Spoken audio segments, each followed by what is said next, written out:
And yes, we are live. And you know what day it is, guys? What day is it? What night is it? It's Graders Nose. You know that was the cue, guys. Believe it or not. You thought you were having a spiel on your own. Yeah. You know, I know Halloween's coming, but you guys ain't dead, okay? So, you know, let's liven it up here a little bit. According to YouTube analytics, I am. Oh, I'm sorry. Hey, you got over 500 subs. Congratulations on that. Oh, thank you for helping that, by the way.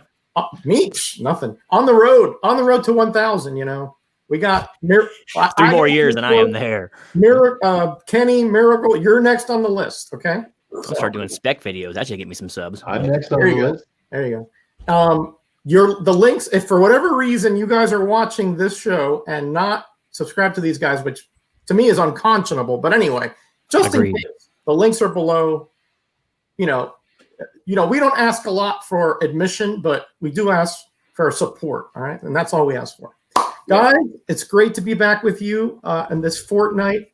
Of course, I'm here with Genome Presents, who just geeked out over a major league lunchbox grill. That's an A-OK, my friends. Now look at that. Look at that. You got to see that video. His face when he saw that pulled out. I mean, it's Gino in full geek mode. Look inside. It's even got the thermos, baby.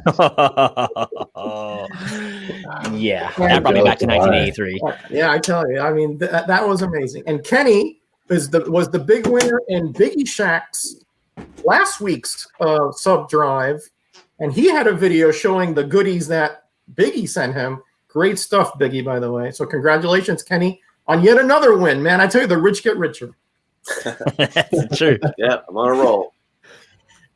And of course, Miracle over there, who he just defrosted from a blizzard. We were talking prior here. So we're very blessed that he has thawed and is with us. And of course, he always has those pre-speculation videos, which are amazing. And let me tell you, this man has a better average, right, than Rod Carew did during the 70s. I mean, that's like a Beastie Boys lyric right there, wasn't it? Yeah. He is amazing. How you doing, Dave? I'm good. I'm good. Thanks for that nice introduction there. This was an interesting pick. I'm,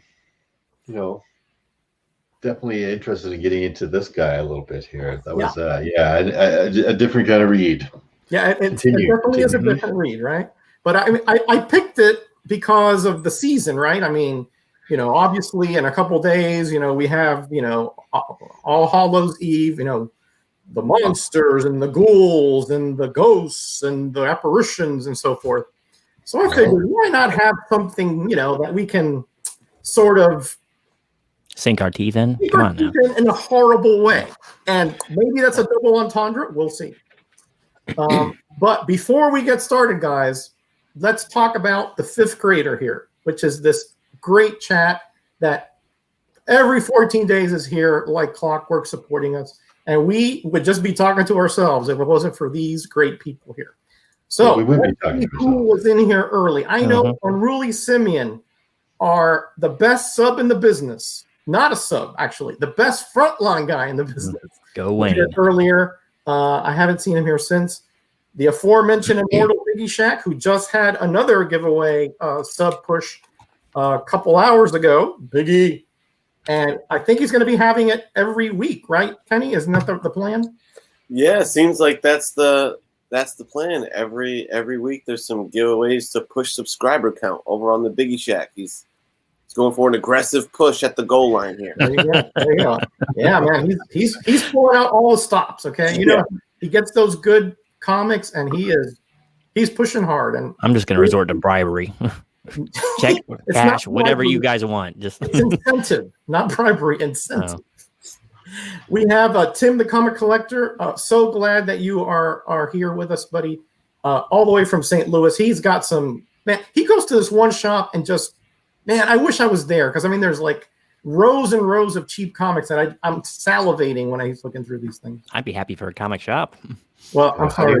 You're right. Hopefully, I'll be near one. Speaking of a great collector, Alex Big Blue, my friend from Kentucky, who's going to have something in his mailbox real soon. The moderator extraordinaire, Mark Knapp, 68, is here. Big Mark. One of the best in the business. Puts in those links quicker than the flash. Ryan Magic Lasso is in here. How you doing? He's saying hi to us. What's up, James Gallegos from New Mexico. Again, this man is everywhere. I think he's like triplicate girl. You know, he must have posted on my video before we got on. Mm-hmm. Yeah, he's everywhere. I mean, there's no way he could just be one person.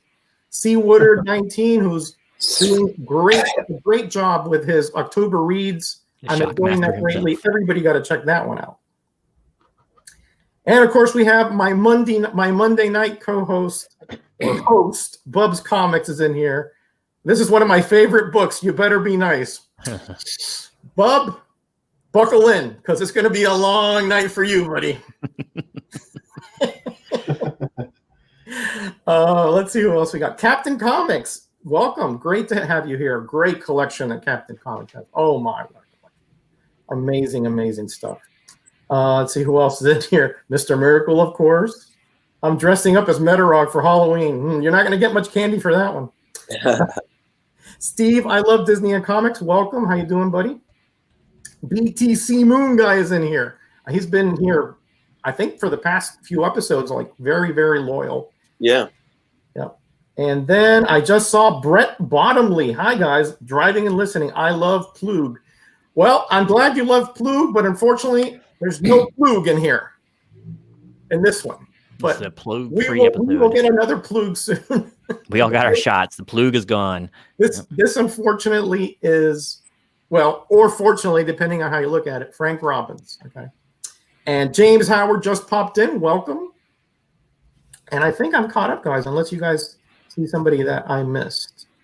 So, you know, usually we do a lot of introductions and all that. I wanted to get right into this one because I think we're going to have very, very strong opinions. Let's just put it that way, about this comic. And I picked it because of not only just of the time, but I also bought this either right off the rack or just soon after, and it wasn't exactly what I thought it was. Let's just put it that way. That dude bought Action Comics 1 off the rack. Come on. Yeah. You got it all. Hey, do you have this digital, by the way, Metarog? I had to run digital. But Kenny brought in something here, so I'm assuming that is what we can use for you guys that want to go digital. Yeah. If not, I can do it. Okay. Just to make sure. I had to punk out. Sorry. No, that everybody else I did too. I didn't have time to grab it. Real quick, we're gonna grade this on 5 categories: the cover, the story, the interior art, the concept, and overall. All right. After each category, we're going to ask you, the chat, to be the 5th grader, and put in have your input from 0 to 5. You know, with half increments, so 1.5, 2.5, etc. Please no algorithmic formulas or anything like that, please. Yes. For those of us keeping tally, please save your jokes for after or before. But of course, your comments are always welcome, and your input is always appreciated. All right. So, as I said, I think I'm the only one who has the actual comic, right? And that is, let me make myself big just for a second here, gentlemen. And that is Marvel Premiere number 28 from 1976, I want to say, or 70. Yeah, 1976. At this point, Marvel had just introduced, the code had been relaxed, and so they had been pumping out a lot of different monsters or supernatural characters. And there was a previous Legion of Monsters magazine, which I happen to have over here, but they didn't really team up here. They had individual stories, but with all these different characters. But here they actually do team up, right? And so let's see what these gentlemen think about this comic. Boy, oh boy. Let's start with the cover. Kenny, since you're the one who brought up the whatchamacallit here. What do you call it? the digital deal. The digital thing. The digital link. What did you think about this cover? Is it something that grabbed you, or is it something that was truly horrible? So I gotta say, I think that the cover of this issue is a home run. I like that you got the perspective is my favorite part of it. The way that the street is laid out, like, offers such a cool perspective to what's going on the cover. With like the crash car in the background, you got a little chaos going on back there, and even though the shadow that's casted in the foreground there is, there to represent like the villain or the antagonist that they're dealing with in the book, it also works just as well as you, the reader, standing there in front of these characters as if you're casting the shadow and these guys are coming at you. Because this isn't like your conventional hero book. If you're looking at an Avengers team up or an X-Men book and you have your 4 team members on the front, you're not presenting them in a way of like they're coming at you, the reader. They're on your side, But with these Legion of Monsters, they're, even though, in this book they are our protagonists, these are monsters. This is vampires, werewolf, skull creatures. So like they're leaning into, they're coming for you, the reader. They're instilling a little horror in it. So I think that's fantastic. And as far as just the actual execution of the drawing, I think Man-Thing looks fantastic. I like how big he is in comparison to the other guys. Ghost Rider in the foreground looks badass, if I could say so myself. I think that Morbius, his pose is a little to be desired there, but overall the positioning is great, the layout is great. I love the big title up top there, Legion of Monsters. Looks really cool, very poppin'. Fantastic. Digging the what the heck did I just come across on the side of the road vibe of this cover. And I love it. I'm only gonna knock for, I think Morbius could have been done a little better. But besides that, I think this is textbook, almost perfect cover. I gave it a 4.5 because I loved it. Wow. Wow. Okay. 4.5. That's strong, Kenny. Man. By the way, I think this cover was by Ed Hannigan, which is not a household name, but he did do a lot of covers for Marvel though in the 70s. It's Nick Cardy. That doesn't look like Cardy to me. I saw somebody had it as Cardy. Yeah, that sure does not look like Cardy to me. Yeah, it doesn't look like him. So if it is, I apologize because I'm not an expert at recognizing art, but that looks a lot more like Ed Hannigan to me than Nick Cardy. Wow, Kenny. Okay, 4.5. Excellent. Okay, I'm just going to leave it up there then, so we don't, since I think everybody else is digital but me, right? Yep. Okay. All right. I'm an old timer. Mr. Miracle Comics. Now. Yo. I know you have very strong opinions about certain aspects of comics, right? So I am very curious what you think about this, this cover. Is it something like Kenny said that is near perfect, or is it something that is near the bottom? What do you think about this? Well, okay, so we're having an introduction of a new team here, obviously. Right, so we get the big Legion of Monsters treatment right at the top. That really looks great, like that Legion of Monsters treatment. And I pretty much agree with Kenny. This is like really good Bronze Age.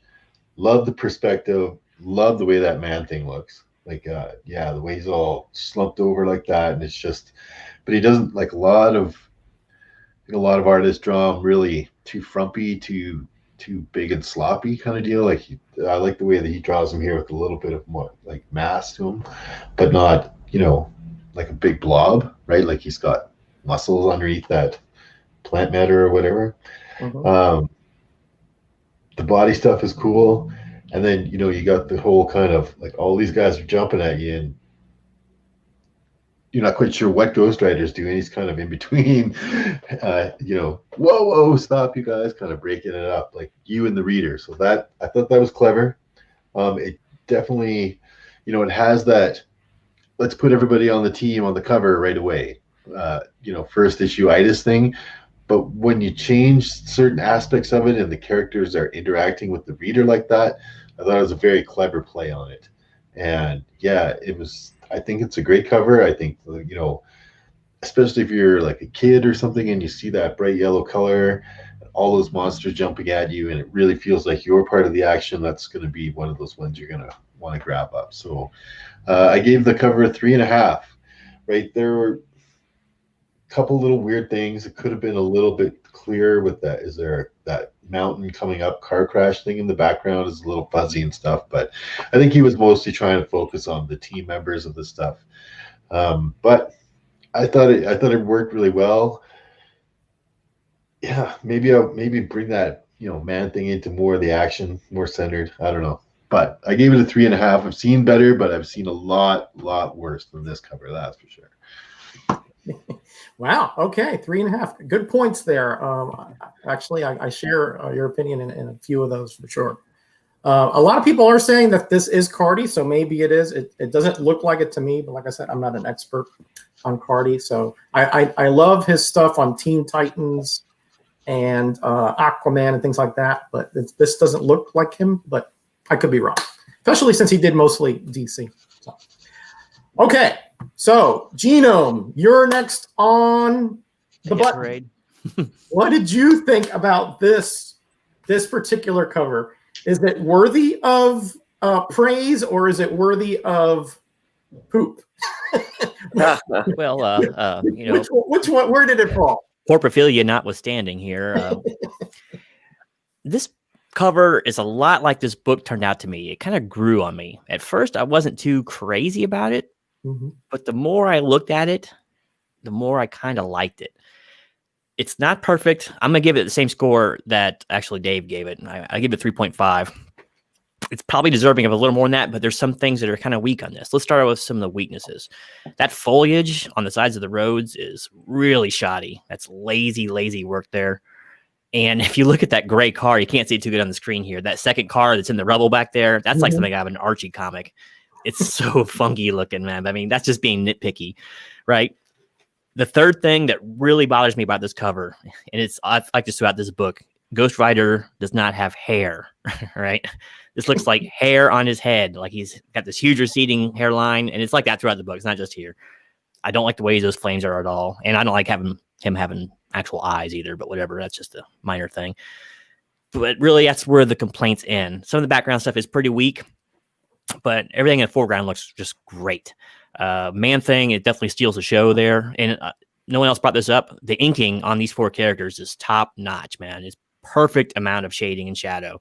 And it's right where it should be. But it's not overly, it's not heavy. It's not overdone. I mean, look at the quad right there on Man-Thing. It's well-developed. And most artists probably wouldn't bother with that little detail, right? They just give him a trunk leg and be done with it. But no, they gave him some definition. The fingers on like Ghost Rider and all the characters, they're very knuckly, and they're not just straight, square, like Kirby fingers. You know what I mean? They're really articulated hands. I love them kind of leaping at you, and he puts them so close up front that it has sort of a 3D effect to it. So I kind of dig that too. The trade dress and all that takes up a little too much room, I think. I think they should have cut that back, but that was just what happens with Marvel Premiere, But yeah, man, I give it 3.5. I think it's excellent for most things. Just a few background things that irk me. Oh, and I love that explosion. See how he inked that explosion? It's perfect. There's like an actual border to that explosion. Most of them don't do that well. So yeah, great 3.5. I mean, it's not like stupendous or, reinventing the wheel, but the more I look at it, the more I like it. So 3.5. Wow. So this is getting some pretty good scores here. Well done, guys, as usual. Wow. I guess I'm next. And you're going to hear pretty much more of the same here because I really do like this cover. And to me, it's the strongest aspect of this comic. Well, with one possible exception. First of all, when I saw this, I don't know if I bought this off the stands. I really don't have a specific memory, but I know I got it. When I saw it, I was very impressed with it. First of all, notice the little logo or the little avatars up there. They're all actually the faces that are on the cover. And you may say, well, that's kind of a, but there are 4 characters and they put them all in that little box. I thought that was pretty well done. I thought that was, just a nice little touch there. I do like the logo there. I do like how big it is and how the monsters stick out because, again, when you're a kid and you see monsters, you automatically gravitate towards that. So they were kind of playing to the audience here. And I really, really like the concept of this cover. I think Kenny was talking about it. Like, this could be you, or this could be some horrible menace, or we don't know what. It's very mysterious. It lures you in. It really tickles the inquisitiveness of a kid, right? As to what this could be that would bring these 4 otherwise very different and individualized characters together. And I really like the skid marks here. Like, he saw the man thing and tried to avoid him. And by the time he realized maybe he was looking back, he ran right into that, probably the bottom crest of that mountain there. And again, they're coming at you, and Ghost Rider stating there that, oh, it's a menace that it's even, what does he say here? Even we don't stand a chance against that, Again, it just is very impactful. I think the character is actually well done. I really like the Werewolf by Night here. He looks pretty menacing, kind of thick, and he's obviously leaping. I really like that, and Man Thing is just lumbering there like he would. And Ghost Rider is the spokesman here. Morbius is probably the weakest character here drawn. He's just kind of there. But honestly, this is a cover that when I saw it, it really impressed me. It told me it just lured me in and said, I have to find out what's going on here. It's not perfect, like you were saying, Genome, the Ghost Rider is not drawn well. I mean, not to his canon, shall we say. The way the flames are, the eyes, and the skull looking kind of like deep in there. It's just not correct per se.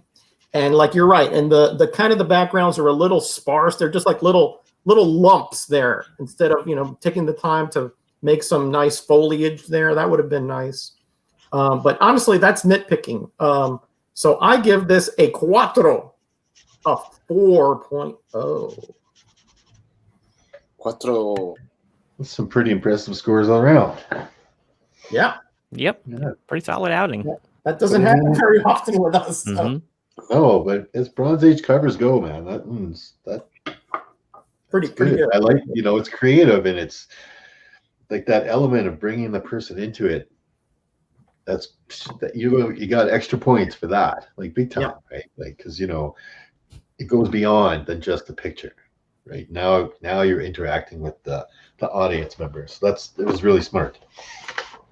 Hey, Freaky Louie, welcome. One of my moderators put the link to Freaky Louie. This is the guy you want to sub. He gives away a comic every Friday, a key. All right, so put his link in there, somebody, because this is a guy you'll want to be subbed to.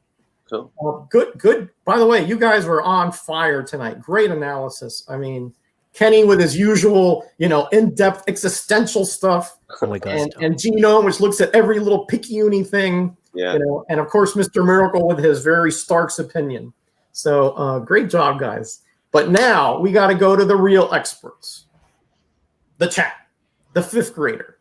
You've seen the cover. You've heard our analysis. Don't let us, sway you. What did you think about this cover? You could anywhere from a 0 to a 5.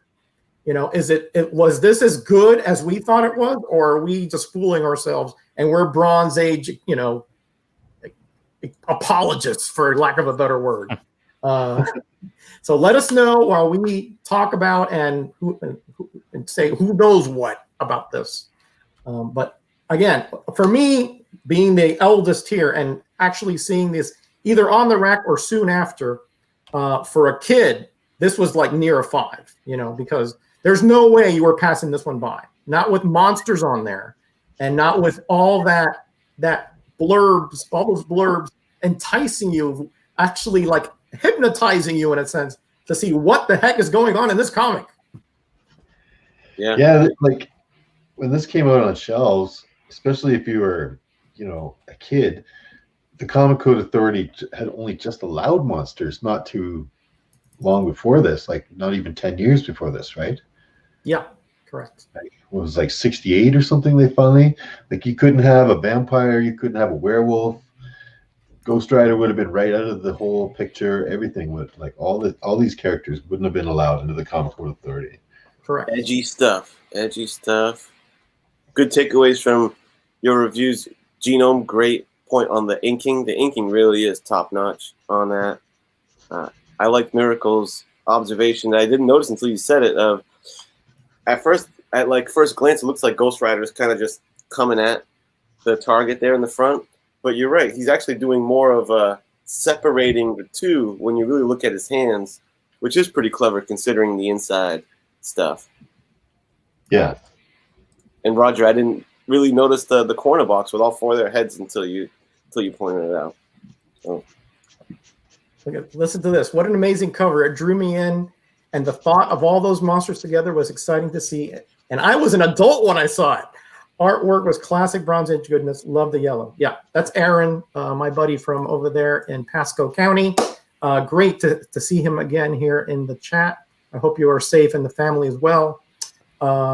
Great. Yeah, I was kind of surprised. I thought one of you would give this the kibosh, but as usually happens. But no, it looks like we were pretty much all in that same general area of, very fine, shall we say, or so.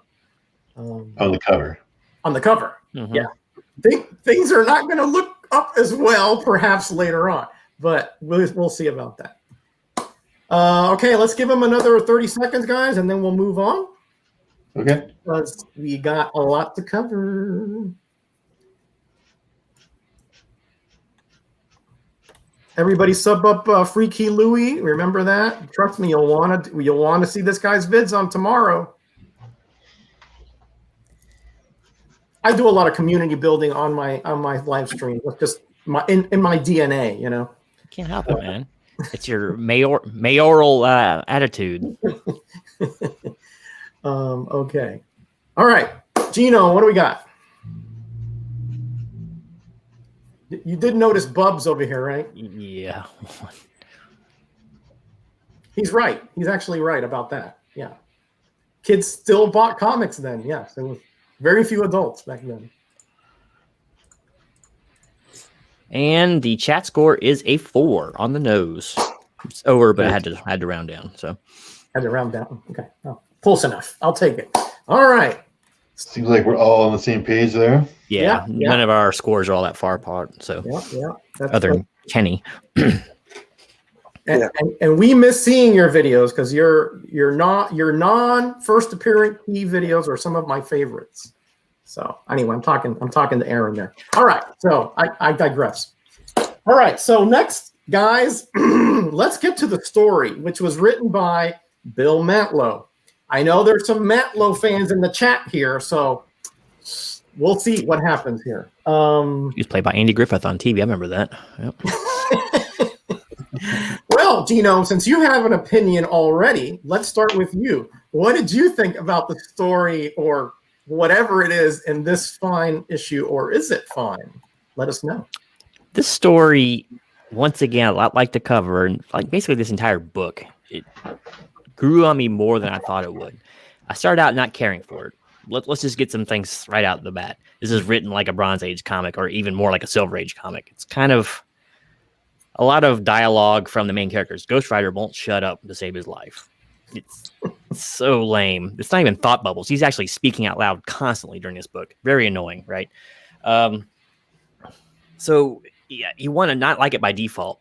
The story is weird, right? It's super weird, but I love it. I love the weirdness of the story, and it's such a cool concept. I'm sure it's been done to death, like in other books, plenty of times, but it was kind of a refreshing one-shot kind of story, right? Of lost age humanity that's been shot out into space for who knows how many eons, and then comes back. It's the last survivor of that race, which is back to our race again.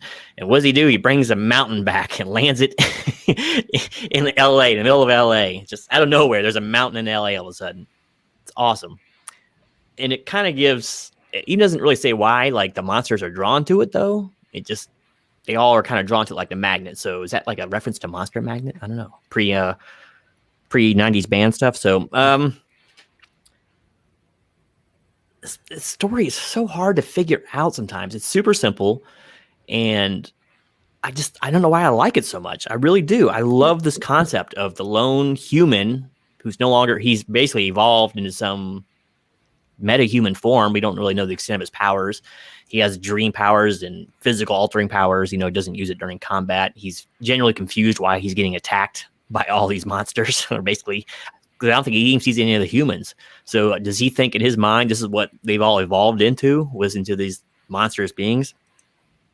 So yeah, I mean, it's a little bit hokey the way all the monsters get together and fight and then attack whatever Spaceman, Seedmaster, whatever his name was, or Starseed, what was his name? Yeah, it sounds like a David Bowie song. I love it. I loved it. The dialogue is hokey. Some of the actions don't make a whole lot of sense, but my favorite part was the man things. Like, it gives you like the inner monologue of him, like this poor trapped creature, shambling creature who just wants to show affection for other creatures or help things. And every time he tries to help something, he's hurting it. He can't help it. He's a monster. He's a true monster as far as monsters go in comics, right? Like Frankenstein's monster, not evil, but everything he does just burns right at the touch of the man thing. So not to go on too much longer about it, but I kind of liked it. I just love the notion of, like I said, the returning human, and it was a battle royale through this entire book. There's not like, once that mountain hits, it's chaos, man, completely. This book does not stop till the last panel, and I even like the conclusion of it. So I gave it a 4, believe it or not, for as bad as the dialogue is in a lot of this, and as hokey as some of the premise is. I could speak today. I gave it a 4. I enjoyed it way more than I think I should have. Wow.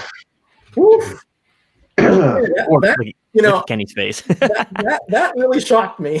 I mean, I don't know what else to say. Wow. Okay, great job. I mean, hey, we each have an opinion, and that is yours. That's an opinion. That is an opinion. That is an opinion. Yeah, that is an opinion. Yeah. That's all we ask, a grade and an opinion. Okay, Mr. Miracle, what did you think about this story? Was it hokey but likable, or was it something else? Oh, it was something else, that's for sure. Hokiness off the scale on this guy. A lot of it didn't make a lick of sense, right? Like what David was saying, they don't really explain why the monsters get there, and I think they do allude to it, like, oh, I brought these men who are been changed into monsters to help them. I think that's what Starseed's whole thing of bringing them to this mountain that suddenly appears in the middle of LA. That part I liked. I was like, okay, this thing's starting to rock, right? Like we're getting off on a high note here with a mountain coming down right in the middle of Sunset Boulevard. Then it just gets weird. Like all of a sudden, like Ghost Rider's like, I'm gonna take my bike and like ride over there, and man thing, he suddenly appears, and Mobius for some reason attacks the man wolf, like wanting to bite him, right? And it just so happens that he sees the shadowy guy on the roof. It just so happens it's the man wolf, and it just so happens they both get transported at the same time. And I'm like, okay, lots of coincidence stuff. It's plot progression, moving the story forward to get something going here. But then they dick around and get to this mountain, and they're screwing around, and Ghost Rider's, the way Ghost Rider talks, you'd think he was Peter Parker, right? Like he was quipping off stuff and everything. And I'm like, and kowtowing and being afraid of Mobius, the living vampire, being bit in the neck. Like, the Ghost Rider doesn't even have a neck. He's not gonna care if friggin' Mobius the vampire's around. Oh, I was like, what happened, Ghost Rider? Did your balls drop off? Like, what's going on here? He's like, so he goes running away from Mobius. That didn't make sense. The man thing doesn't say a word. There's no real team up with any of these guys. I mean, Ghost Rider spends most of the time trying to keep them from killing this guy. They spend most of the time trying to kill that other guy. The other guy, who's supposed to be like this really powerful dude, just goes, and lies down on the ground and gets bit. It's weird. And I'm like, this is not making a lick of sense. I get the concept of it was cool. Like you said, like that sci-fi element where it's very Star Trek kind of, supreme being of the week shows up on, planet Earth and the crew has to deal with it. Well, our crew here is the Legion of Monsters, and they're trying to deal with the Star Trek villain in the middle of Los Angeles who just dropped a mountain there. They tried to explain to him about continental drift. That was a entertaining panel. I was like, really, is Ghost Rider trying to talk to you about geology? Is that where we're going with this comic book? So that didn't really make a whole lot of sense. What the heck, Ghost Rider? Anybody that drops a huge mountain, there's probably going to be like dead people all over the place. It was a massive earthquake when this happened. Ghost Rider, he's like, whatever, right? Just hanging out, trying to figure out. And I'm like, for some reason just figures, he's not really hurting anybody. I'll protect, I should protect him. What do you mean he's not hurting anybody? He just destroyed half of Los Angeles. And of course there's going to be an attack. And where's the, Avengers at this point are going to show up in any moment, right? It was weird. I like some of the sci-fi elements of it. The dialogue was hokey as weird. I just didn't picture Ghost Rider talking like that in a lot of this. A lot of the stuff he was saying was just right out of it. And yeah, we went over all the characters, of course, in the first issue, itis of the deal. Like, this is this guy and this is his power. So of course we had, that obligatory. I would have rather had more of that than the weirdness of those guys just like dicking around trying to get to where they are. And as soon as they get there, rah, let's attack them. Get them, right? Like, it's like, what are you doing? Don't even ask him one single question. Don't even ask, hey, how the heck did I get to the middle of Los Angeles when I was just in Boston, right? Or in the middle of a swamp or anything. Don't bother with that. That's cool. I think he actually says it one time. He's like, oh, of course there's an earthquake. I'm in Los Angeles. What do you mean, of course? You were just in Boston. Why would you suddenly be like, okay, that's cool? It's weird, and it doesn't. The dialogue and the reactions of the characters did not sync up with what would really happen with any of these characters. Mobius is, a pretty smart guy. He's not just gonna be like, I'm attack. Like, I know he's got the vampire lust or whatever else, but he can keep it under control for that much. And Ghost Rider's certainly not worried about being bitten by a vampire. I guarantee you, he does not care about vampires. Anyway. I gave the story on this book a 2, right? It was confusing, but some of the stuff was kind of cool. Oh, boy. Okay. I think you made some salient points, to be sure. Some of that, I was asking myself a few of those as well. I mean, they're just taking it straight. Hey, all of a sudden we're in LA. That's cool. Like, no, you're going to freak out. The best part is like Morbius and Werewolf by Night, they fight their way up the mountain the whole way. I love that. It's just so like Looney Tunes. It's totally a Looney Tunes sort of like pile, like just expect like a big dust cloud with fists and feet coming out of it as they go up the hill, right? Oh, boy. All right, let me go next here, and let's get this out of the way. All right, so yeah, this story is next to incoherent, first of all, and yeah, it's so bizarre.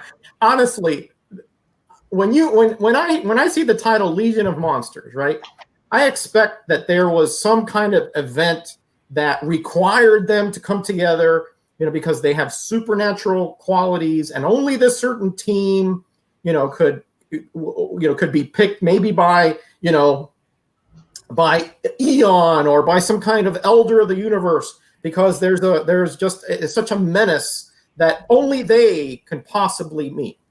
Okay, no, nothing like that happens here. It's one of the lamest antagonists. Really not an antagonist, really. He's just like a plot device. Okay, just this guy who's gold with a golden horse, who the horse looks like he doesn't want to be there. Just sort of brings a mountain down on LA and Sunset Boulevard, and they just happen to be around. Some of them, Man-Thing is in a swamp, and then all of a sudden he just appears there in LA, not explained. And now, the swamp is the nexus, and there's a teleportation there, but it's just he's there in the swamp, and then he's in LA.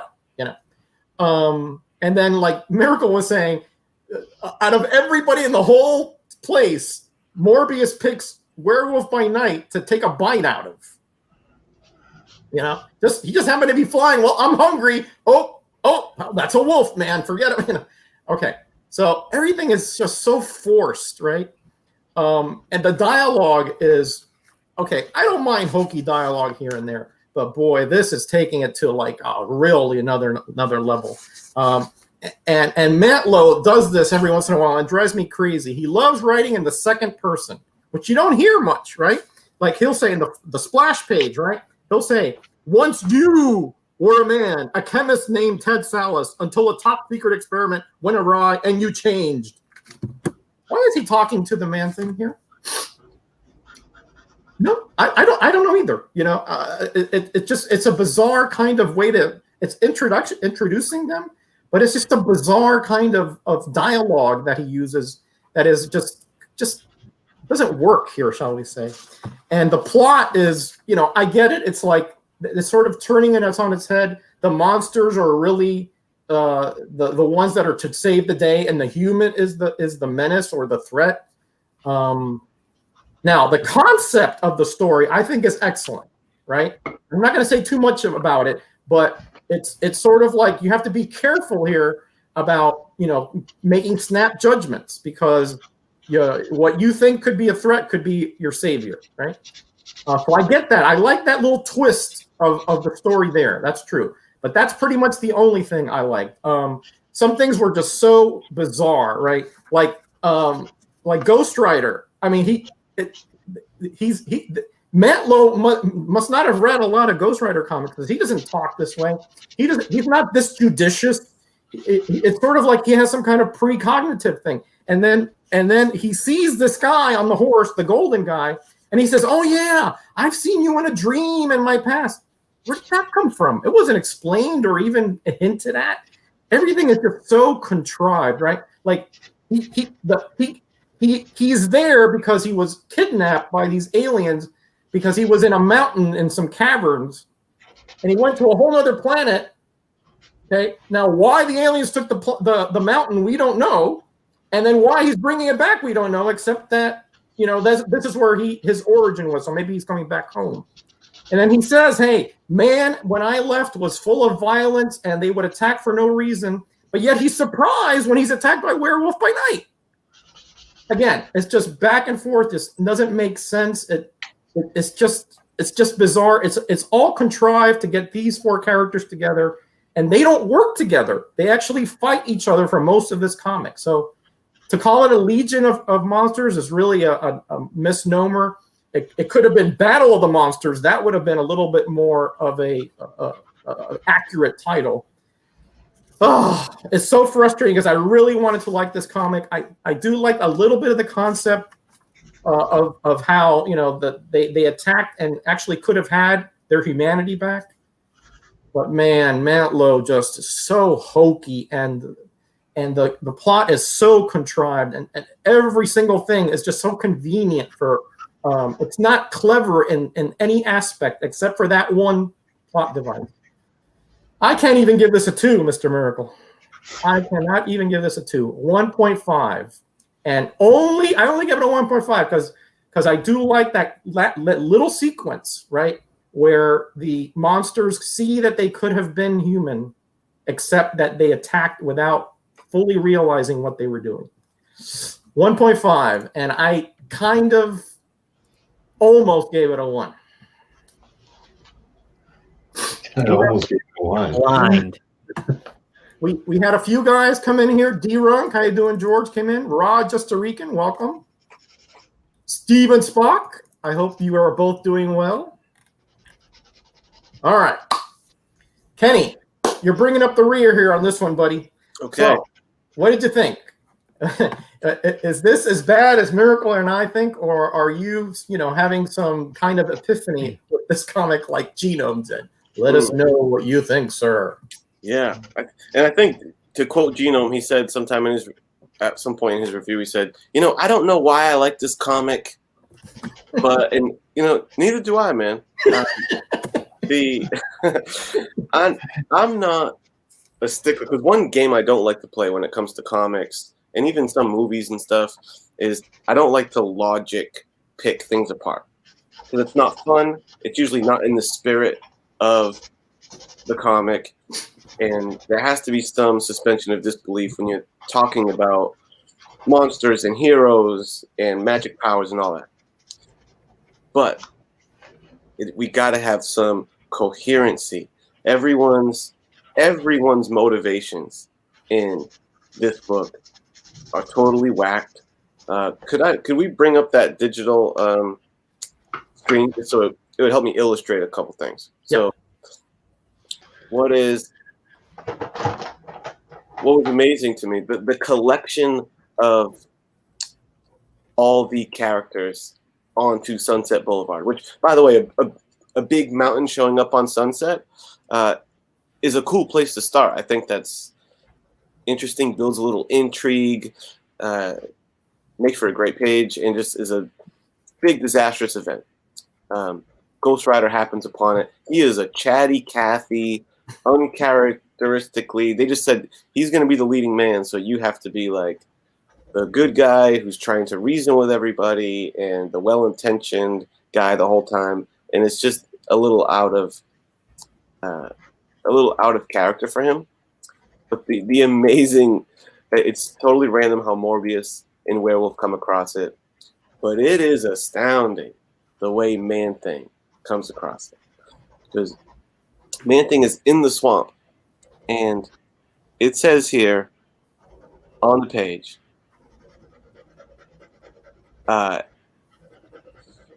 he's in the swamp, and you can see on this page, on that left center, he can see the mountain. And on the next panel it says, its peaks beckon you, and you not knowing why or how. You leave the Florida swamps and climb up the hills to like this memory. The Florida swamps, dude. You can see the mountain from Florida. And they're in California. Florida's very flat, man. I grew up there. All right, just remember that. This guy a flat earther, dude. Look at his eyes. He's got big old eyes. I was like jaw dropped when I saw that. And they put it in the panel like as if he can just see it, and it's huge. I like how there's like a squirrel and a deer and a peregrine falcon all on the same panel. That's awesome. Like, you gotta be kidding me. And then when the guy shows up, he is totally bizarre, deranged, has no sense to what he's doing. Like he has no purpose. Like they didn't think. They're in the writer's room and they're like, all right, what's their antagonist? Let's just get this big gold guy. And then that was it. Like they didn't really further from another planet. Because his opening statements to announce what's going on, Ghost Rider says, you look like a dream I used to have as a kid, a dream of an angel in all gold. I am this and more. Dream again, my brother - son. That was weird. Dream again, my brother - son. In dreams alone, all things are real. Okay, what does that mean? And then he just says how he used to be on the planet, and now I am home. But you're home to do what? You don't have any of your people with you. What are your intentions?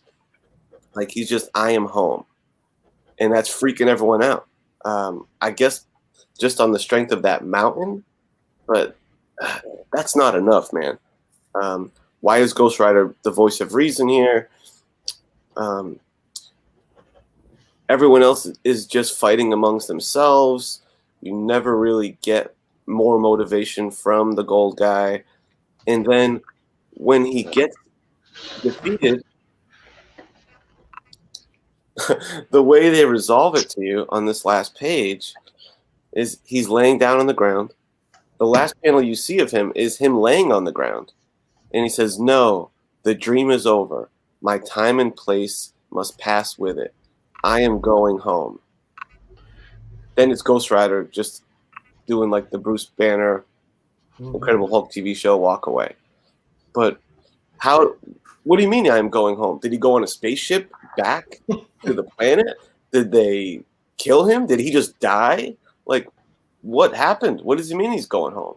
Like, no resolution, just way out there. So just really incoherent. It's like to the point where it's kind of distracting. I'm down for a good old time, but it was like, man, this is really kind of a shit show. And I think Roger's really being charitable to the book when he's saying like, hey, isn't it great? Don't judge a book by its cover. You have these monsters who are actually here, can be good, can be here to help. He's really given the writer an alley-oop on that because the writer isn't really doing that work. It'd be nice if he did, and it's a shame that they didn't do more with this concept of these characters and try to pull off something like that with a legitimate threat and maybe save some people. But boy, other than that, it's just it's just a snapshot into a chaotic event, and that's it. You're just left with your hair disheveled, like, what just happened? All right, so Kenny gives it a 4. Got it. All right. So, so in saying that, with my grade, it is a 2. I really find it was very distracting, the incoherent stuff. I guess I just got to give it points for putting the crew together and setting up for some action scenes and just real basic stuff, just because I think the characters in play are so fun. And maybe I give it a little bit of a break, but nuts and bolts story, like if you had to read that as a novel, a novelized form of this book would be what? It would not be enjoyable. It'd be very confusing and not satisfying. So I'm going to give it almost a begrudging 2, but it was fun. So I have to give it like fun points. So 2. 2 from Kenny. Yeah, that last one, Kenny, that last scene where he says, well, the bike is out of gas. This is the Ghost Rider. Man, doesn't need gas to And bike? get out of there. That was every other page. I found a contrivance to move the plot along that did not make. I know what you said about you have to suspend disbelief. I get that, but you have to have at least some kind of characterization that works, right? And obviously the man thing, yeah, okay, because he has no dialogue, right? He doesn't think and he doesn't talk, so you can't mess that up, right? But everybody else was just like so bizarrely used in this story. It again, in the concept grade, you're going to see a bit different angle because I think that was better. But the actual dialogue and plot here, you're right, Kenny. This would have been like torture if this was like a mini series or something like that. Just absolutely horrible. Yeah. This book is like if you took the Cleaver household from Leave It to Beaver, and they all started like picking up baseball bats and golf clubs and just going at each other. That's this book, man. I loved it. I love the chaos. It was great. Oh yeah, I forgot you liked it. Cool. Hey, that's why we do this show. Different strokes for different folks. Yeah, always got to be one. Hey, you can't say anything. Remember the 5 for that movie thing, right? So. Well, sometimes there's 3. All right, so we're done here, guys. Now, if you've read this issue, or if you just based on what we did here, what we've talked about here, you can form an opinion and give us a grade from 0 to 5. Doubtful about the 5, but anyway, from 0 to 5, we would love to hear your opinion and any thoughts you have in the chat. So let's take a couple minutes and see if anybody has an opinion about this. I'm curious to see what the chat says. I've never read much Man-Thing, so this is one of the few things I really read of him, and it seemed like you tell me if this is what the character is about, but I thought it was funny how he's a very logical guy in his thought bubbles to himself, and when he tries to help, he's like, "Oh, that's right. I forget what I look like. I look like this creature, and he can't speak or verbalize, so he's mute, and he looks like a monster, but he thinks like a rational man." Is that his hook? No, Man-Thing actually. Mantlo is sort of trying to channel a little Steve Gerber here, but Man-Thing really is only really his only stimulus is emotion, like other people's emotion. So when you read a Man-Thing comic, you're not reading like a Swamp Thing where he has the intelligence of a man. You're reading a character that affects others around him, and those are the characters that speak for him because their emotions are sort of mirrored by him. So in other words, when there's joy and all that, he's fine with that. But when fear comes in, that's something that he can't take. So that's why things burn at his touch. Do you get narration blocks in his stories so you can follow his? You can follow his emotional state, but he doesn't really talk even thinking wise. It's sort of just the supporting characters are the ones that have the story elements. He's sort of like the Walking Dead, so to speak. He's just there as a force of nature. And again, it's difficult to write a character like that because he doesn't have dialogue and he doesn't really have, except for very rudimentary thoughts. So, yeah, I'm sure again, writers. I think Bill Mantlo is a talented writer. Don't get me wrong, but I think for this one here, it was very rushed and he didn't really do a lot of homework on these characters, and it just didn't work for me. Yeah, Ghost Rider. He's that one with the hammer, right? Yeah. Hey, Freaky, is that your overall score for the book total, or is that just your score for the story? Here, let me know for sure before I tabulate you. Yeah, we're just doing the story elements for this one. We already did the cover. We're going to do the story. Next is going to be the art. That should be interesting. You got a vampire and a werewolf trying to bite each other for half the book. Genius, man. Oh, I love this book. Genome, I mean... this was Underworld before Underworld was cool. You know what I'm saying? Underworld has never been cool. Oh, man. You're too much, guys. You're too much. Now, notice Bub here, a total homer. I know he loves this comic. He's going to give 5 to everything. Who, me? This gentleman here, my co-host. Oh, I didn't know this was a big favorite of Bub's. Yeah, it's a big favorite of his. He's a huge Werewolf by Night fan. He's got major league rose-colored glasses when it comes to him. Dude, they drop a mountain on LA.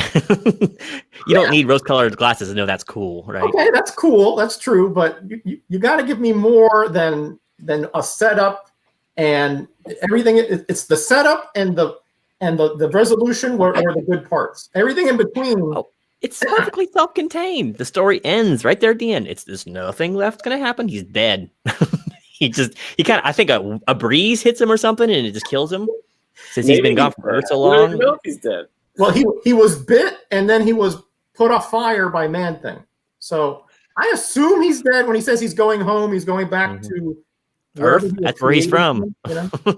So they murdered a maybe well-intentioned golden equestrian guy. That's correct. What it was. He was well-intentioned. Yeah, that's right.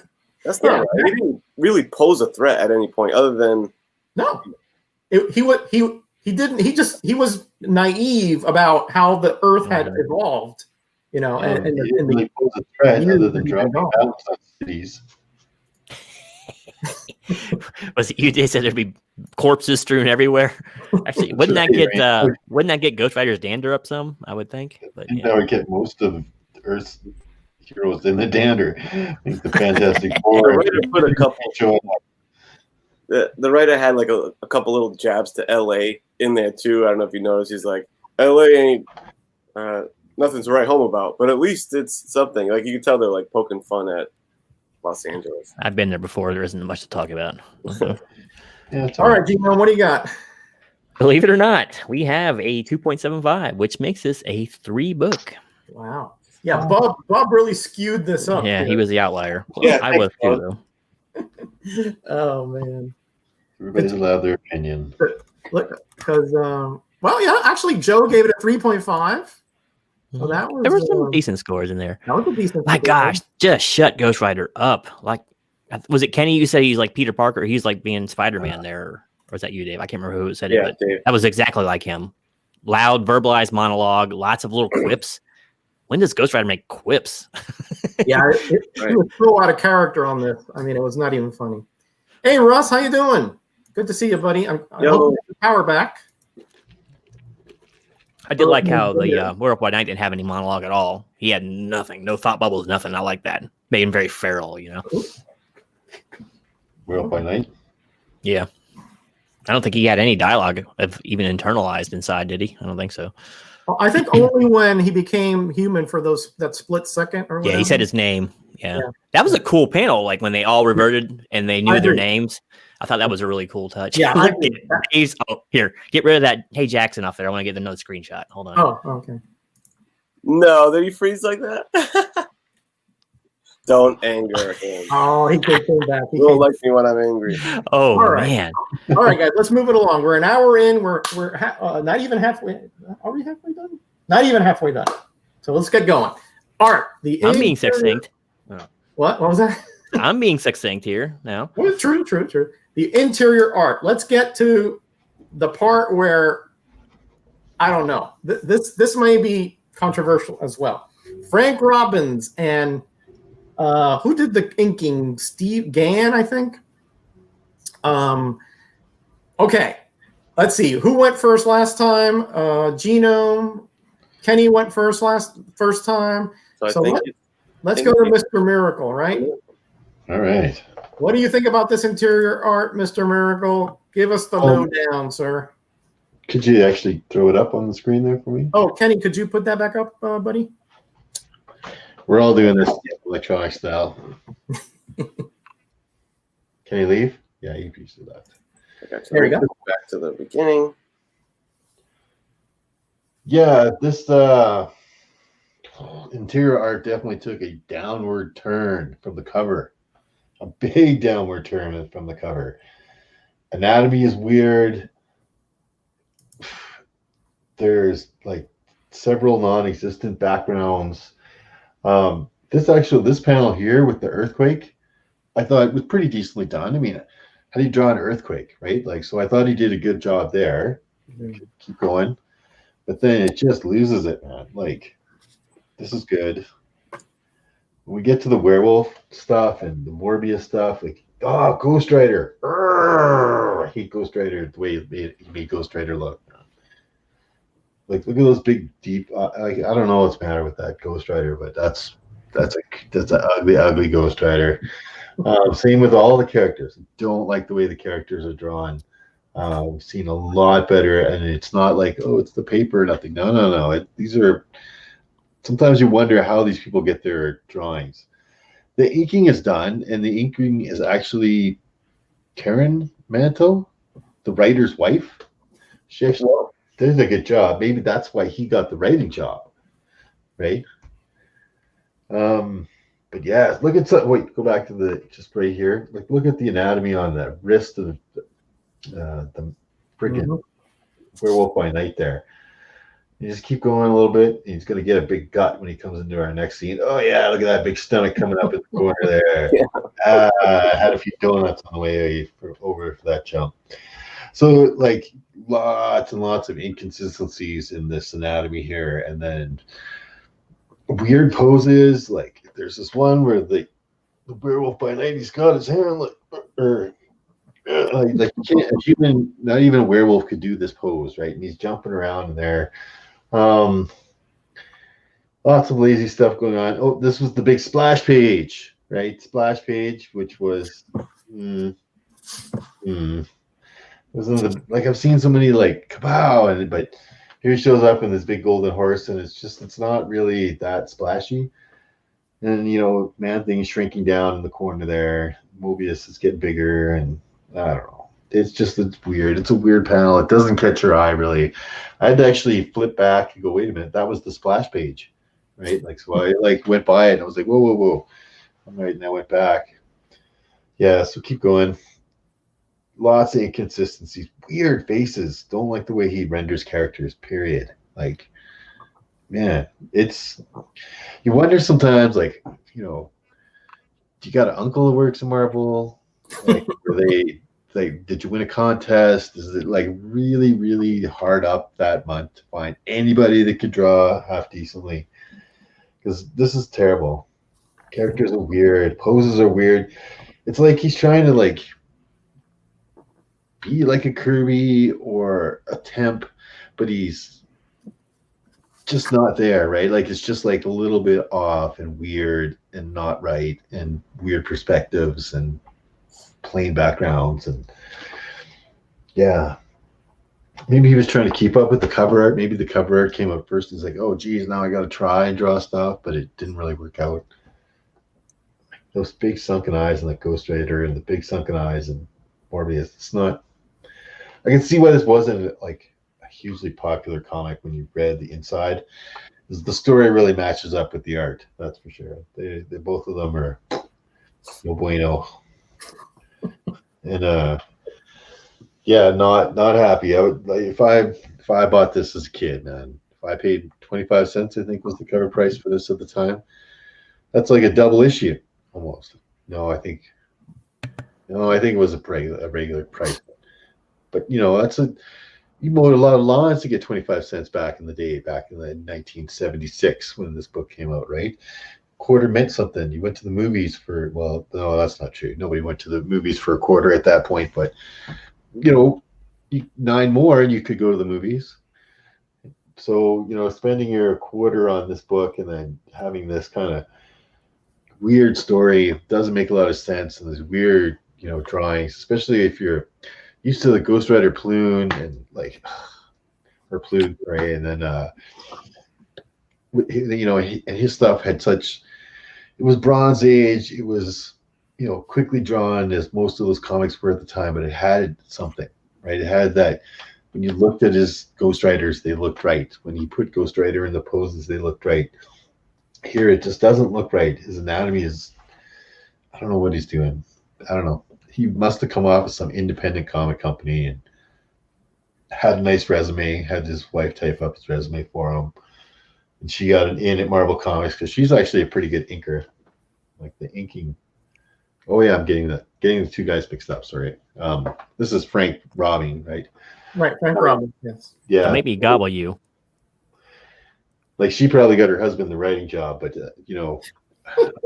I'm sure she struggled to get make any heads or tails out of that horrible illustrative mess. I gave the interior of this story a 1.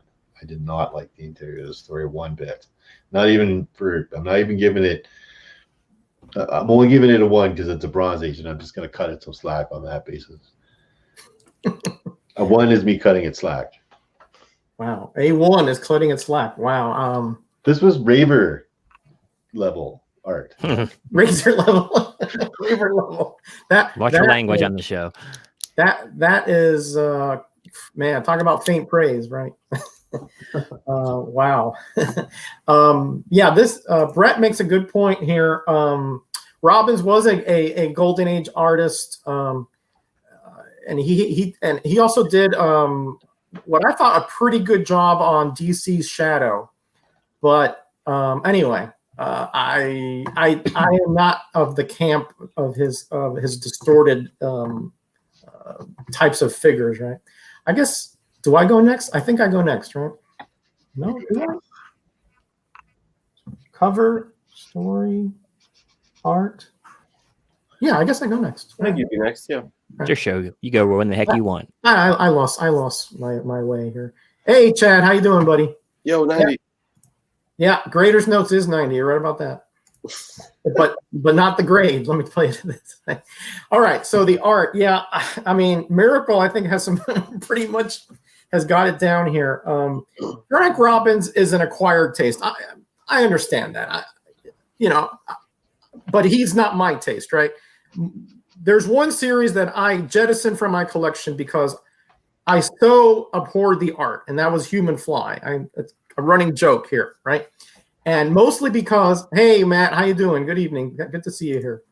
And mostly because of Frank Robbins and Lee Elias on those comics, right? So I'm not a big fan, first of all. So I'm trying not to be prejudiced of this one.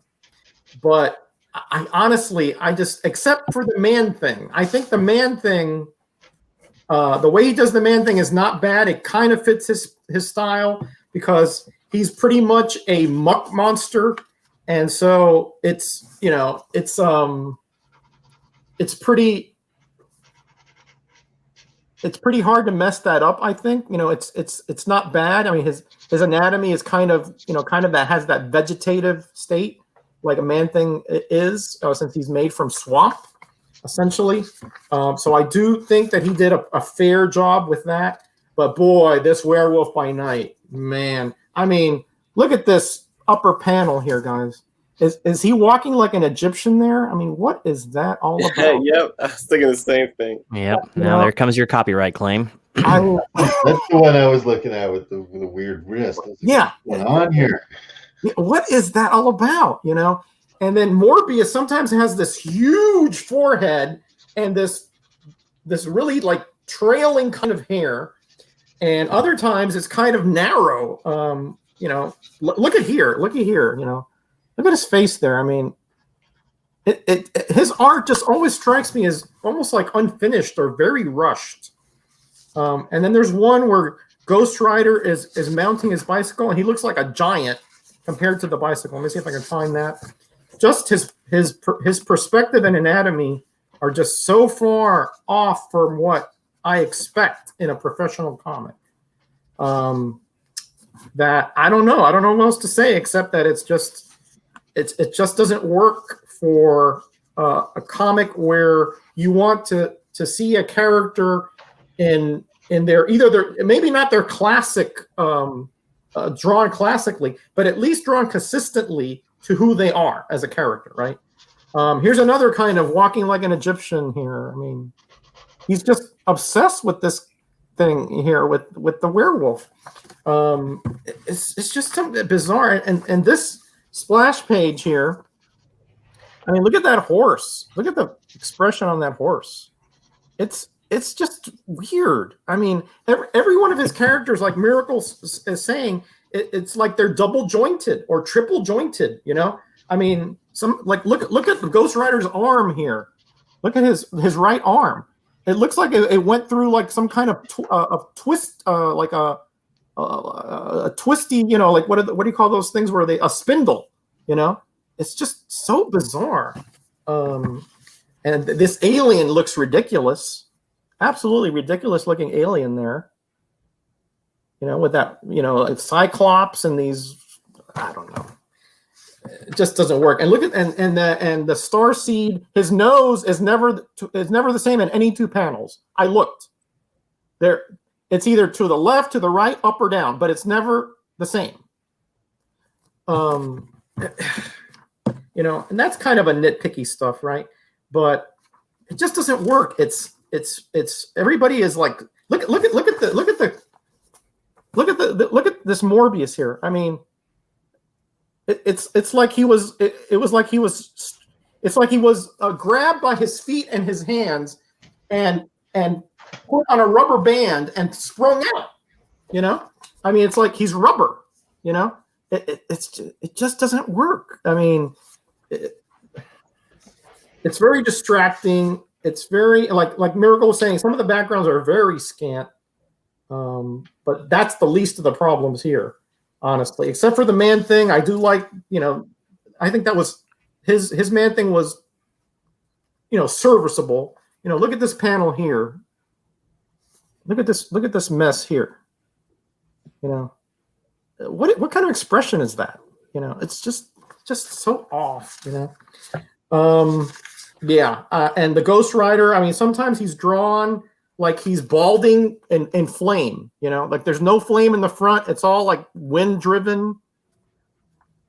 I don't know. This is a mess, guys. I mean, I'm only going to give it a 1.5, and that is a gift only because I kind of did like the Man Thing, and the story, such as it is not badly drawn as far as the way that the story flows with the art.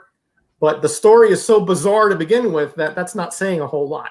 So 1.5, that's about the best I can do. And honestly, that's a gift.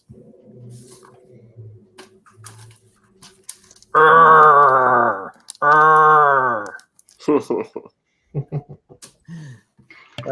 of a gift. Oh boy! All right, who's next? Genome or Kenny? Who is it? All right, let's go with Kenny.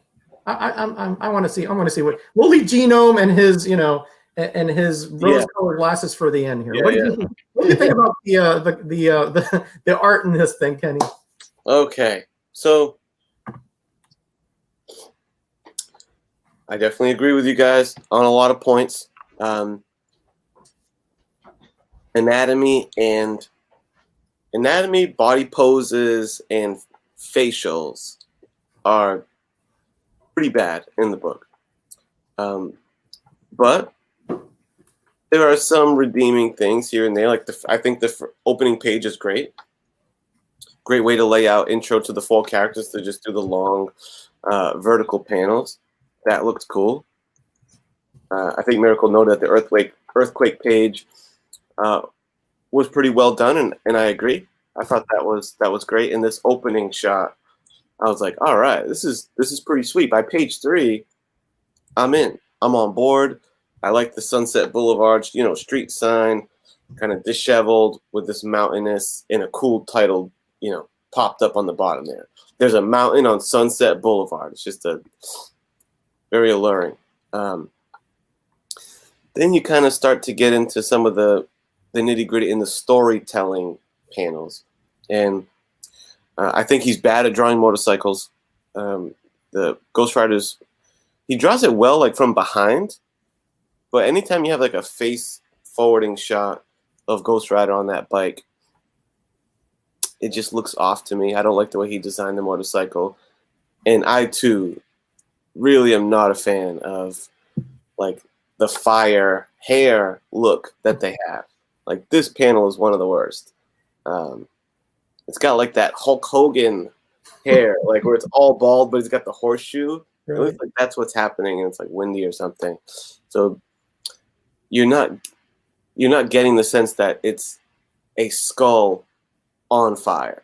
That's what Ghost Rider is. The whole skull is on fire.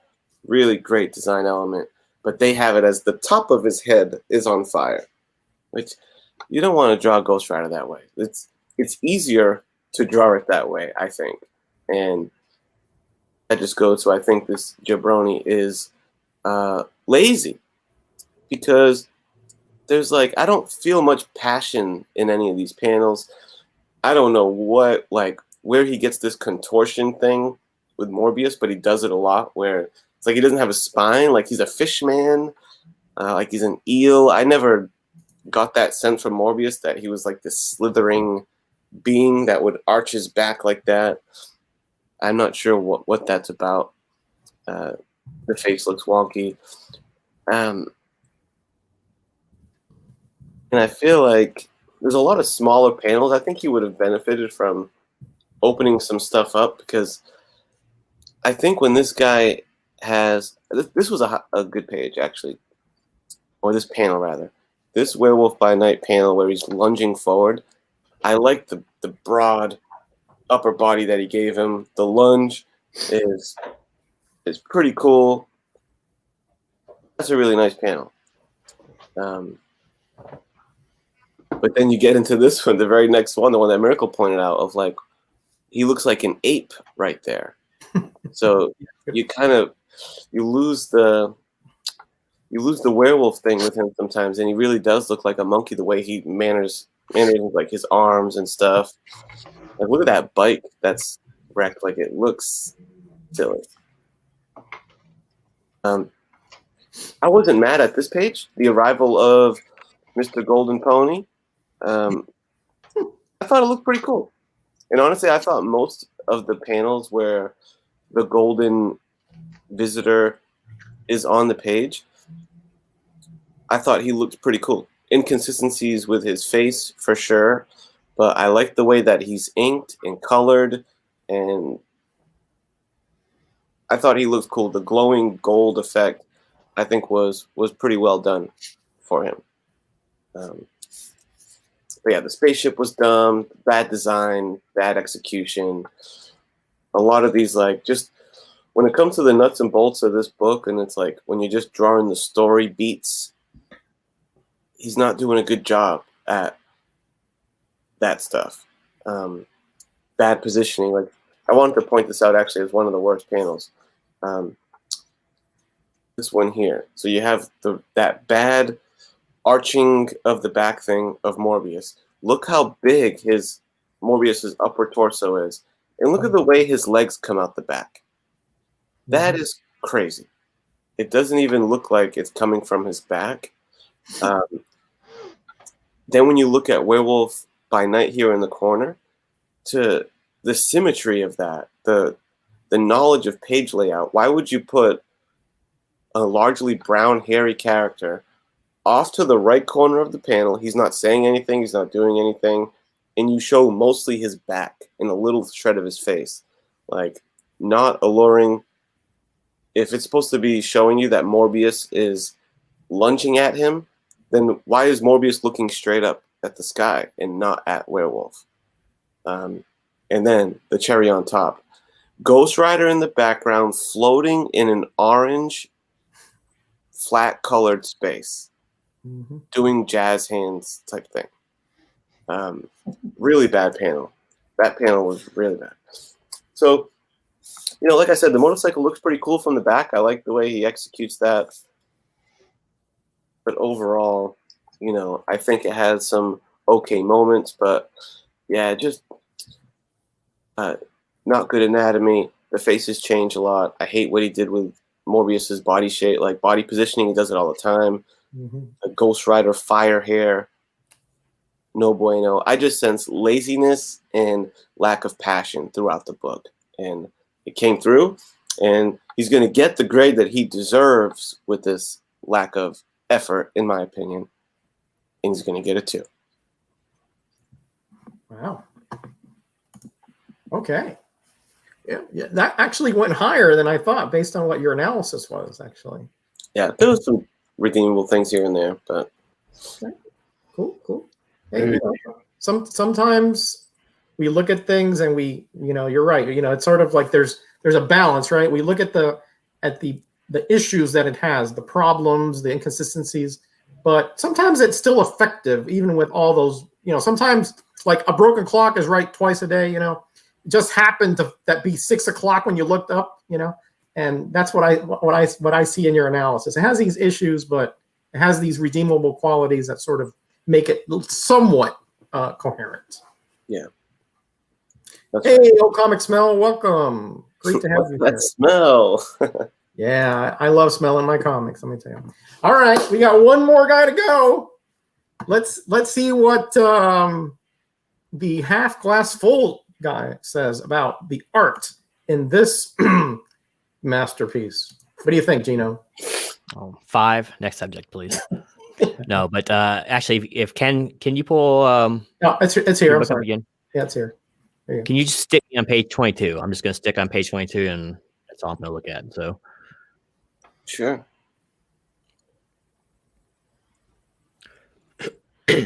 Yeah. All right. Yeah. Redeem this page. I dare you. Well, I'm not going to redeem this page, but I will say this page is very indicative of the entire book. If you see here, like, no character looks the same from panel to panel here.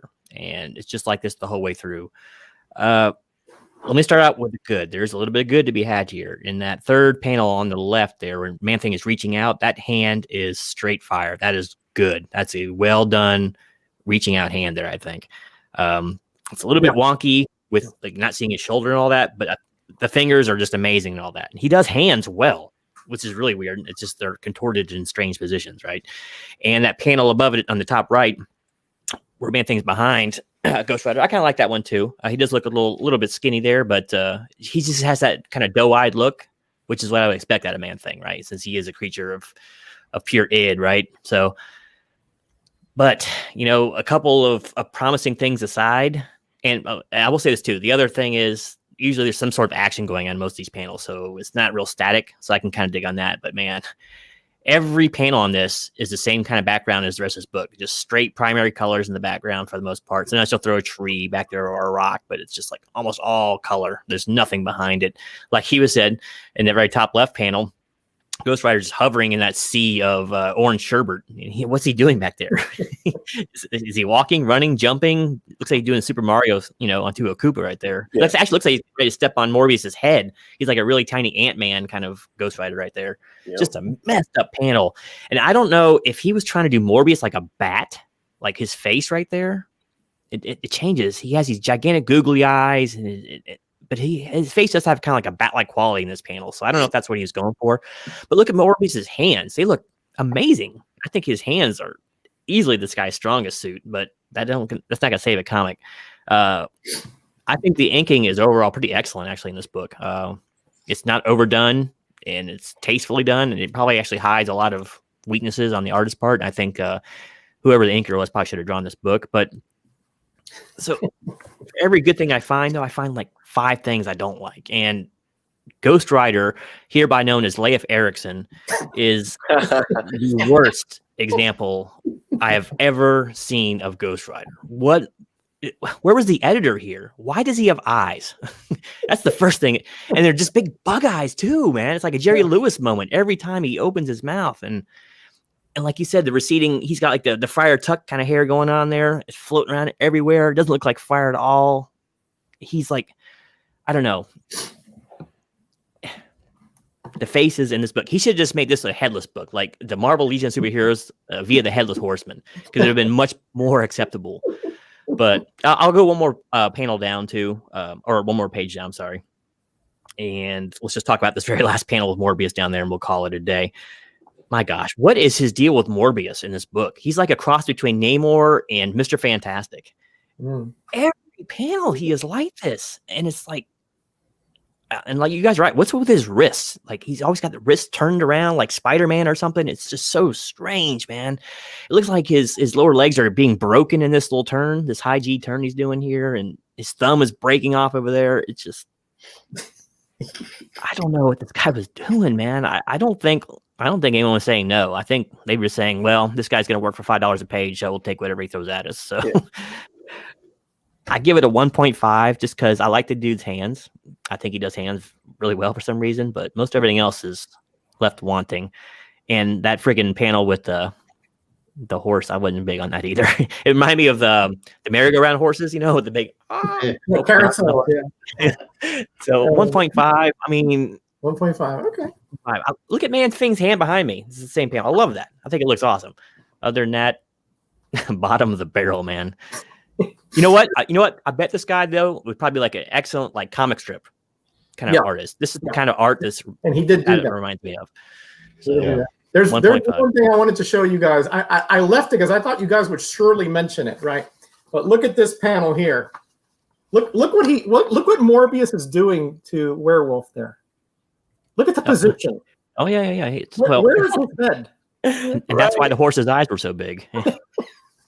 I mean, the vet come by and cleared out. Yeah. I mean, really, like you said, the editor here. I mean, maybe he was on vacation, and they're like, hey, he's an old pro. He knows what he's doing. Oh man.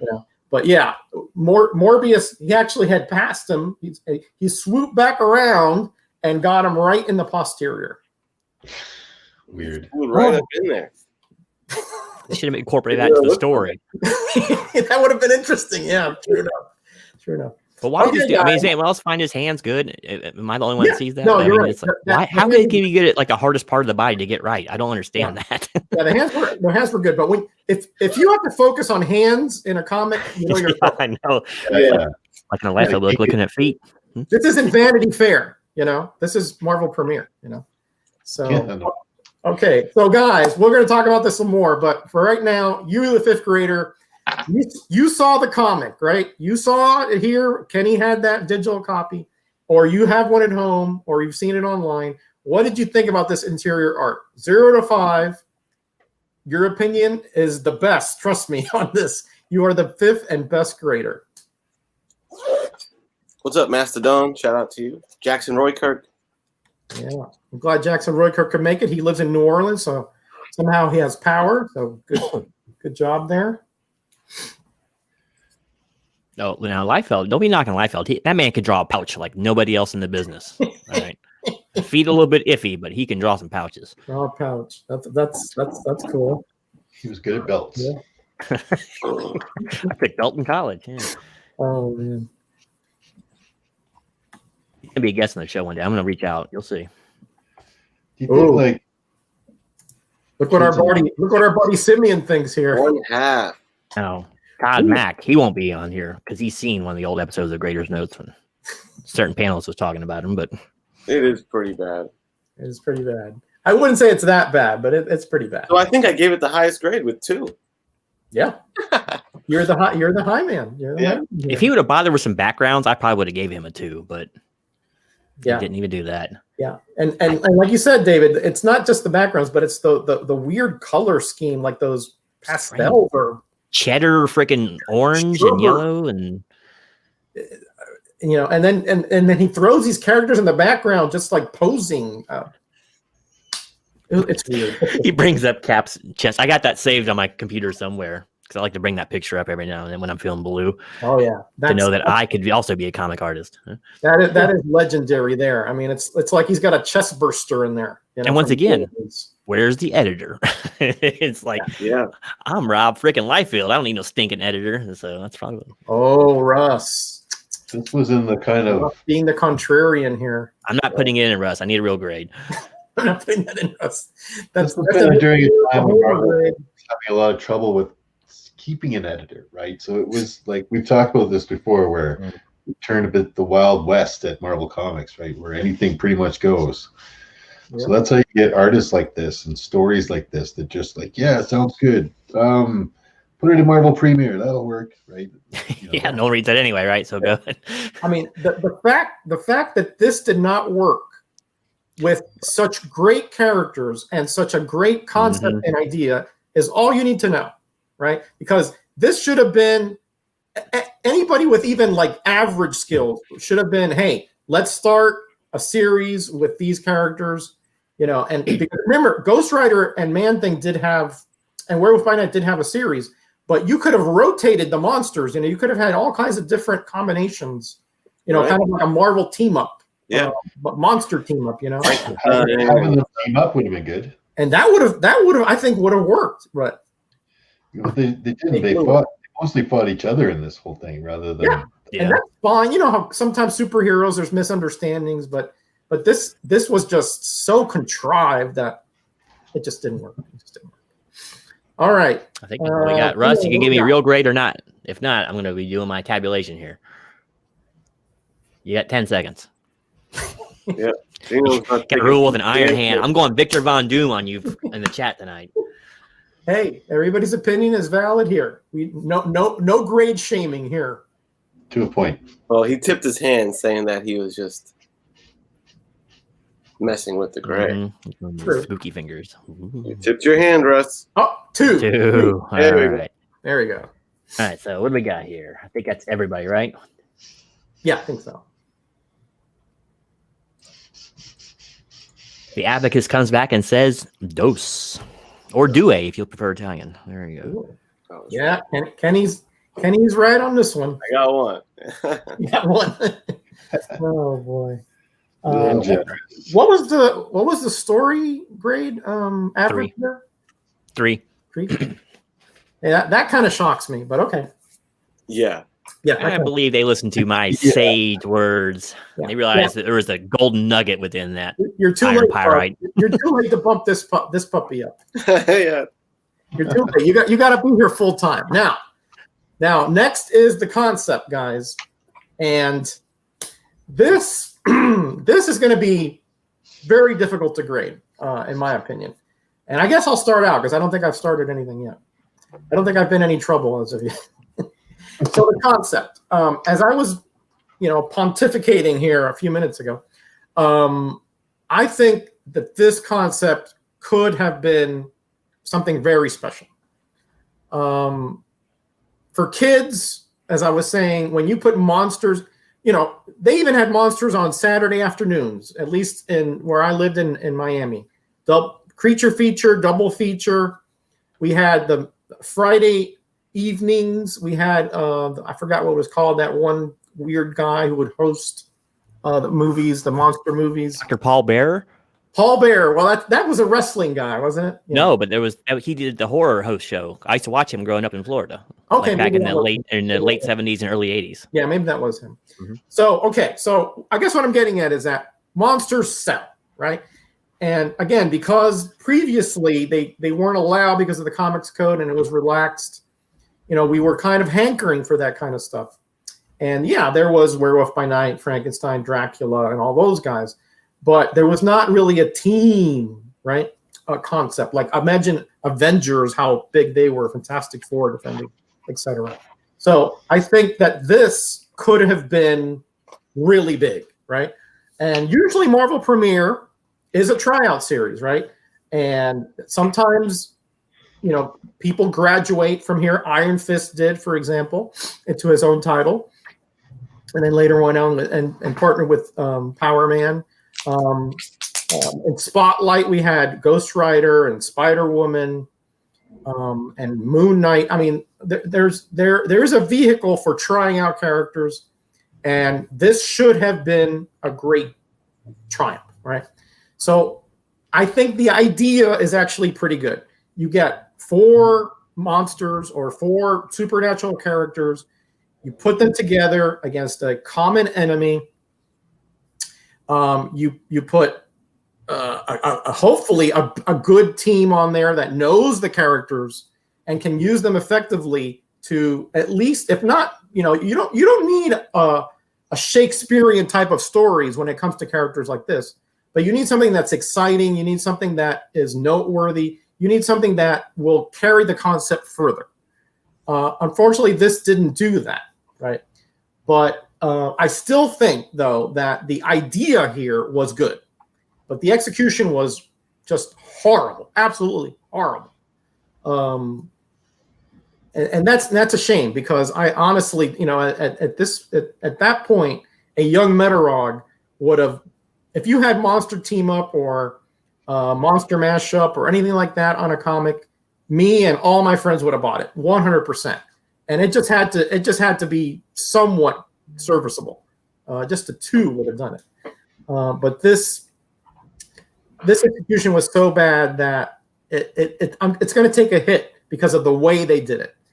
But I don't think it was a cash grab as much as an idea that had a lot of current pop culture emphasis behind it. And again, should have, could have, would have, didn't, right? I struggle with this grade because I really think the concept is just so high level. But the execution was so horrible. I know we're not grading that, but I have to give some kind of credence to how they use that concept to try to get it further. Just a one-shot is not really a concept make to me. It had to have some kind of after effect for the concept to truly be special. But even all that said, believe it or not, I still think this is a better than serviceable concept. For all the things that I just said, it pains me because this should have been a 5. But as is, the way that they executed it, I think the team here was not bad. The actual 4 characters they chose was not a bad team. But the characterization was just so far off that it did make the team bad. That being said, I'm going to shut up and say I give it a 3 for concepts. And that is how the ball bounces in the Metarog house tonight. Boom. Boom. 3. Monster All right. almost came out then. What was that? Monster Metarog almost came out there. Oh, no, Monster Metarog did not come out because that was a good grade. It came out on the art and the story. Yeah, okay. Monstro. Yeah. Now the overall, he may rear his ugly head again. Okay, Mr. Miracle, I'm going to pick on you to go next. What did you think about this? Am I off base here, or is this concept have some merit? What do you think? I think concept has a lot of merit. Like taking all these characters that you were not allowed to use forever, that are harmless, really. Like, is the werewolf scary? I guess to 1940s children it was. You have this big drought from these characters. We're not allowed to do it. Okay, so let's put them out in these little tryout books, as you said, like Marvel Spotlight, right? We'll have a Ghost Rider. We'll do a quick Werewolf by Night, and then we'll have, Tomb of Dracula quick out there and stuff. And these books had some popularity to it.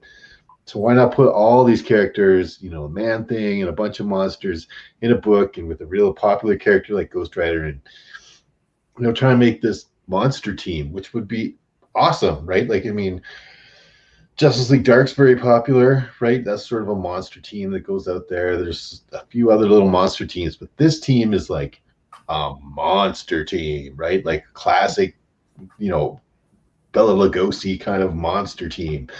And just dropped the ball. Like, they could have had a winner. They could have had a real winner. I don't know if they chickened out. Like, a lot of it, the story-wise, seemed like they were going somewhere with it and then changed their mind, but never changed the script. Like, it's just these weird plot holes and stuff that gets weirded out. But concept-wise, stellar. I wish they had given this to some competent people to do, because it could have been actually a really, really great series, right? But it just fell on these guys' shoulders, and they did not do a great job.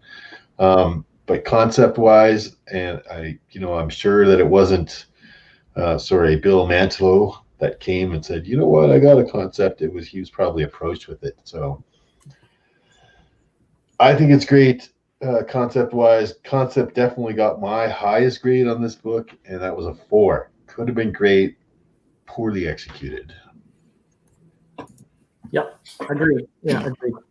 I almost gave it a higher grade, but again, just because it didn't go anywhere, I kind of have that when a concept is good, it has to lead to something else beyond this one comic. But I almost did give it a 4 based on just this particular concept in a vacuum.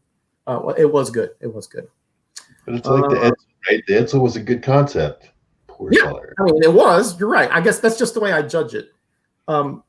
These were separate stories. Yes, these were separate stories. Correct. They did not really team up in here, including the famous Manphibian. Okay, so we got my opinion. We've got Mr. Miracle, Genome. What did you think about this concept? Is this what we think, that this had a lot of potential? I know you like to look at the at the money and the marketing and the background and all the little nuances. What did you think about this concept? I got to say this, personal note here. I find it personally repugnant that Dave and I, Mr. Miracle, both share the same grade on 2 different categories. There's something wrong. The center cannot hold. You know what I mean? It's just, he's right. This is a great concept. Regardless of how it turned out, the concept is solid. You take a lot of B-listers, but supernatural B-listers, and you throw them together into a team up. Here's the new Defenders, on horror-related themes. It's great. They should have gave him probably a better, first adversary or whatever like that. Like Zarathos or something, or, another demon of some kind. There's plenty of those out there in the cosmos. That only supposedly they would be equipped to deal with. Maybe he could only be hurt by being raked by the werewolf's claws, and maybe if Morbius drank enough of his blood, he'd be weakened enough so Ghost Rider could blast him, something like that. So they didn't really do that, but it's a great, solid idea, and all these guys have something in common, right? Because they were all made monsters kind of against their will. None of them wants to be a monster anymore, so they have kind of that going for them. and it's kind of a cool team up in the way, like, if they actually did stay together, you know, would Man-Thing be a game, you know, or would he be a team player, you know, because he doesn't really have much conscious thought or whatever. You know, would Morbius be able to control his bloodlust, or even keep trying to bite the neck of Ghost Rider? I'm sure there's lots of blood in there. You know, would the werewolf be calm enough to be part of the team? So I think it could raise some really interesting dynamics, you know, a lot of inter-team strife and all that to keep things going. When maybe they get a team together to stop each other from killing other people, you know, that would have been kind of cool too. But, you know, as it is, though, it's just, you throw 4 cool characters together and you put them in adventures. It's just going to work, right? And it's like they didn't need to reinvent the wheel with these guys. I think it was solid. They should have just, like Dave said, put some better talent on it. Or, you know, tried it some more in later books. But I give it a 4. I think it was solid. I like the characters. So Nice. Yeah, very nice. Here, Jackson. I can remember, though. Could Morbius fly back then? I don't remember him flying like later on. So who? Morbius. I don't remember him like flying in later on iterations. So yeah. Did that change in the 80s? Yeah, but he had like these wings under his arms. I think he glided. I don't know if he flew. Yeah, I can't remember that. So I don't remember exactly. I have to reread my Fear series. Okay, so we got some pretty good grades on the concept here. So let's finish off with Kenny and see what his opinion is about this concept. Is it high level, or, you know, did they just roll the ball out there with 4 characters and see what happens? You know, I can't help but think about the old tree in the woods saying, if a tree falls in the woods and no one hears it, did it happen? And if a good concept was made for a book, but no one acts on it at all, is it a good concept? Was there a good concept to begin with? Because I've noticed a common thread in all your reviews on the concept of, oh, you know, the guys, they came up with a really good concept, but when they handed it to the creative team, they should have got a better creative team. If these concept makers, editors, what have you, maybe their concept was, hey, let's just put 4 guys together on a book. Okay, what's the theme? What should the overall vibe be? It doesn't matter. Just put them together and print a stupid thing. Is that a good concept? You know, if there should have been someone in place to say, yeah, let's put these monsters together. And also, don't just make this a random, like, there should have been some direction to put some heart into it, maybe an overall theme to it. Because I think you were spot on, Roger, of like, it would be great if this book did have like this through line of these monsters who are much like, kind of like the X-Men of, you know, feared by society, hated by society, yet they, you know, maybe not as heroic as the X-Men, but these guys, in the right instance, or when faced with a greater evil, they will act in the right way and stuff. I think there's something to that, but just none of it was shown here. And, you know, how much credit do you give the guys who have come up with the concept? I don't even really know how that gets baked, of like who comes up with the concept and pitches it to this creative team.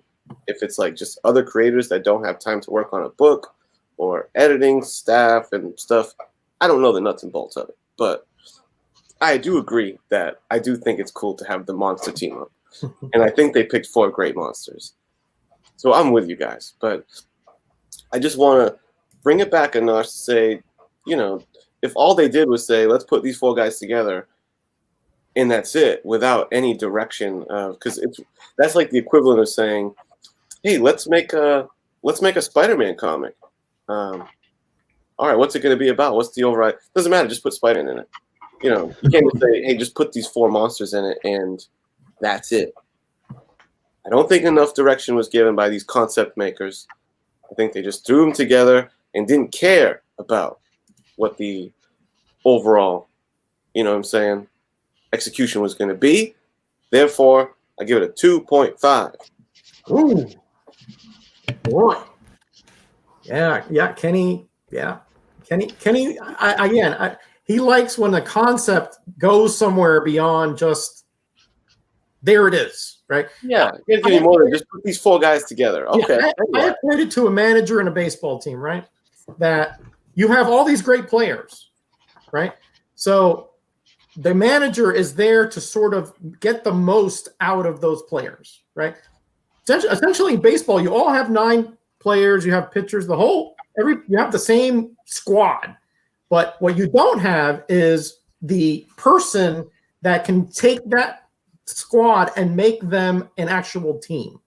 And that's where this failed. You had the talent, the idea, you had the same characters, but you didn't have the manager, which is the people that are the creators, to make this a higher level concept, to go somewhere. It's just a static book. It doesn't go anywhere for me. What is the answer to that? As the chat puts their grade in, do you guys know how the birthplace of these concepts? Is it like upper management of Marvel? Like what kind of staff is responsible for these concepts that doles it out? Guys like Jim Shooter, or no, right? Well, I think the editor, I think Len Wein was the editor at this time, so he was a big writer and a concept guy. He probably came up with that one but couldn't write it. Right? But I think a lot of writers approach the editor too, like I've got this idea for a book, and the editor's like, me, that won't work, right? What? Wolverine? Who's that? Get out of here, right? Like, yeah, give us your grades on the concept, guys, while we discuss this. Go ahead and put them in there. So kind of pitching to editors. To me, I recall that it's kind of it's ad hoc. It depends on what we're talking about. Like Ghost Rider was a concept actually by the writer that he brought in from Skywald, right? That was Marvel didn't really come up with it. Frederick came in and said, "Hey, I had this character I did for this other company. I think it could work with a little tweak here or there." Shang-Chi was actually conceived by Steve Englehart, which is also a writer who came to Stan Lee and said, "Hey, I think this concept would work." But sometimes Miracle's right. Sometimes the editor says, "Hey, we want to focus on this because it's a fad, or it's it's a something that's going on in popular culture. So can you do something about it?" They'll just give you like an idea, and you have to mold it. So it just depends. It comes from sometimes fans write in concepts and they'll take it. So it just depends. If Shooter was in charge this time, he could have made something out of this team. Yeah, I think he could. There's so many cool things you can do with Supernatural team that you don't do with the more mainstream teams. Is this Roy Thomas here? Oh, this was when Marv Wolfman was editor for a little while. Yeah. Oh, was it what Marv was? Yeah. Yeah. But Marv wasn't he Werewolf by Night guy? He was Dracula. He was Tomb of Dracula? Yeah. Yeah, so he was in the monster movie. He probably thought, I'll take a bunch of monsters and have a hit, and then I'll be the hero of Marvel. And they will tenure me as the editor forever. Yeah, he should have made him fight a supernatural menace then. Yeah, but I think he got busy, so he gave up the editing duties to I forgot who came after him, DeFalco or Len Wein or Tom. I forgot who came after him. Whoever came after him, I'm sure they came after him pretty soon after this issue came out. Yeah, and then Shooter did come in the late. Shooter was for a long time. Yeah. All right, are we done with the concept, guys? We're about to wrap this up. I think that's it, unless we see any more grades come through. All right. Let's see what Damien says here. This endemic of the downside of the Bronze Age. Lots of fun ideas, but a lot of sloppiness on the specifics. The wrong artist for the job, rotating writers. There wasn't much upper management. Yeah, exactly right. Yeah. There are exceptions to that. Like we were talking, Tomb of Dracula, Marv Wolfman had long run. Shang-Chi. Steve Gerber had a long run on Man-Thing. Steve Englehart had a long run on Avengers. But yeah, a lot of the writers would move from title to title, and that it's like Spider-Woman. Oh my gosh. I could go on and on about Spider-Woman. 50 issues, and she changed about 20 times in those 50 issues. I mean, it's just amazing that they couldn't narrow down a character as to who she was. So yeah, that's when you start trying to like appease the audience too much. You know what I mean? It's like you have a good concept, but it's a little bit loose, and then you start listening to too much criticism, and then you completely change it, like as the wind goes, trying to make it sell more, and it just won't work. You can't keep recreating a character, and you gotta stick with it or scrap it. You can't just keep reinventing it during the series run. Right. So what do we got there? Gonna be a high one. We're gonna have a grade of a 4. Yeah. From The Chad. concept was strong. Mm-hmm. Yeah, I agree. I don't have a problem with that at all. Honestly, I don't. Just next time, have that werewolf rip out Ghost Rider's tongue, and then we'll be all right. So yeah, and Morbius trying to bite Ghost Rider. He's a skeleton when he's a. that was hilarious. Oh, I was like, does he have a neck? He just got like a neck bone, maybe. I love it. That dude was just hungry. He's a guy. Instead of just like slaughtering a whole IHOP, though, he goes after supervillains or superheroes. The only thing he didn't go after was Man-Thing because he's got no blood. But he looks big and fleshy, though. Looks like easier to bite than Flame, you would think. It's like all the juice. It's like drinking V8. All right, guys. So let's wrap this up. We're at 155. Let's see if we can wrap this up, and then we got Genome with the next. So don't go anywhere, guys, because we got Genome coming up. Pick our next book, right? Spooky Finger. So actually, we'll leave Genome for the last on the overall here. Oh, so that way you can segue into your good point. Good point. Book, right? Kenny. In the meantime, stare at this beautiful horse. All right. Kenny, could you take us home with your overall succinct grading here, please? Thank you. Sure. The cover was a home run for me. I loved the cover. It was a high mark. Writing, really incomprehensible stuff. They really put logic in the back door, and just they didn't think it further than just get these 4 guys together. Shame on them. Much like the concept. This is what the downside of the writing was. In the art was overall it was bad. It was below average. But I've seen some worse. I mean, there was, like I said, the splash pages, the opening page was well done. The earthquake was well done. I thought the golden guy was drawn well. So it was weak for sure, but it wasn't trash. So that's why I didn't go lower than a 2 on that. So overall, I think that I had a really cool cover. A lot of misses on the inside, the writing. A lot of it was pretty below average. So I think it's probably right to, I guess, because the concept is above, is at least average, and the cover's above average, but the other stuff is below average. We're going to let that meet in the middle at 2.5 as my overall grade for this one. Okay, Kenny, I wasn't sure where you were going there for a second there. Neither was I. Oh boy! All right, let me go next here, and then we'll go to Miracle. Cover I thought was really well done. That was really grabbed you. I think I gave that a 4.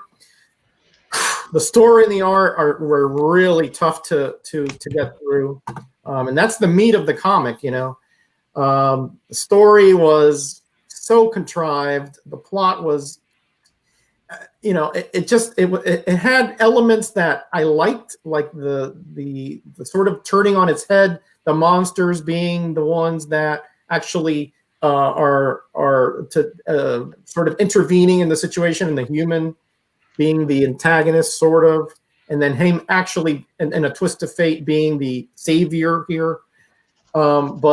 But the dialogue was so hokey and just so all over the place, almost next to incoherent. The art, I don't think we need to say too much about that.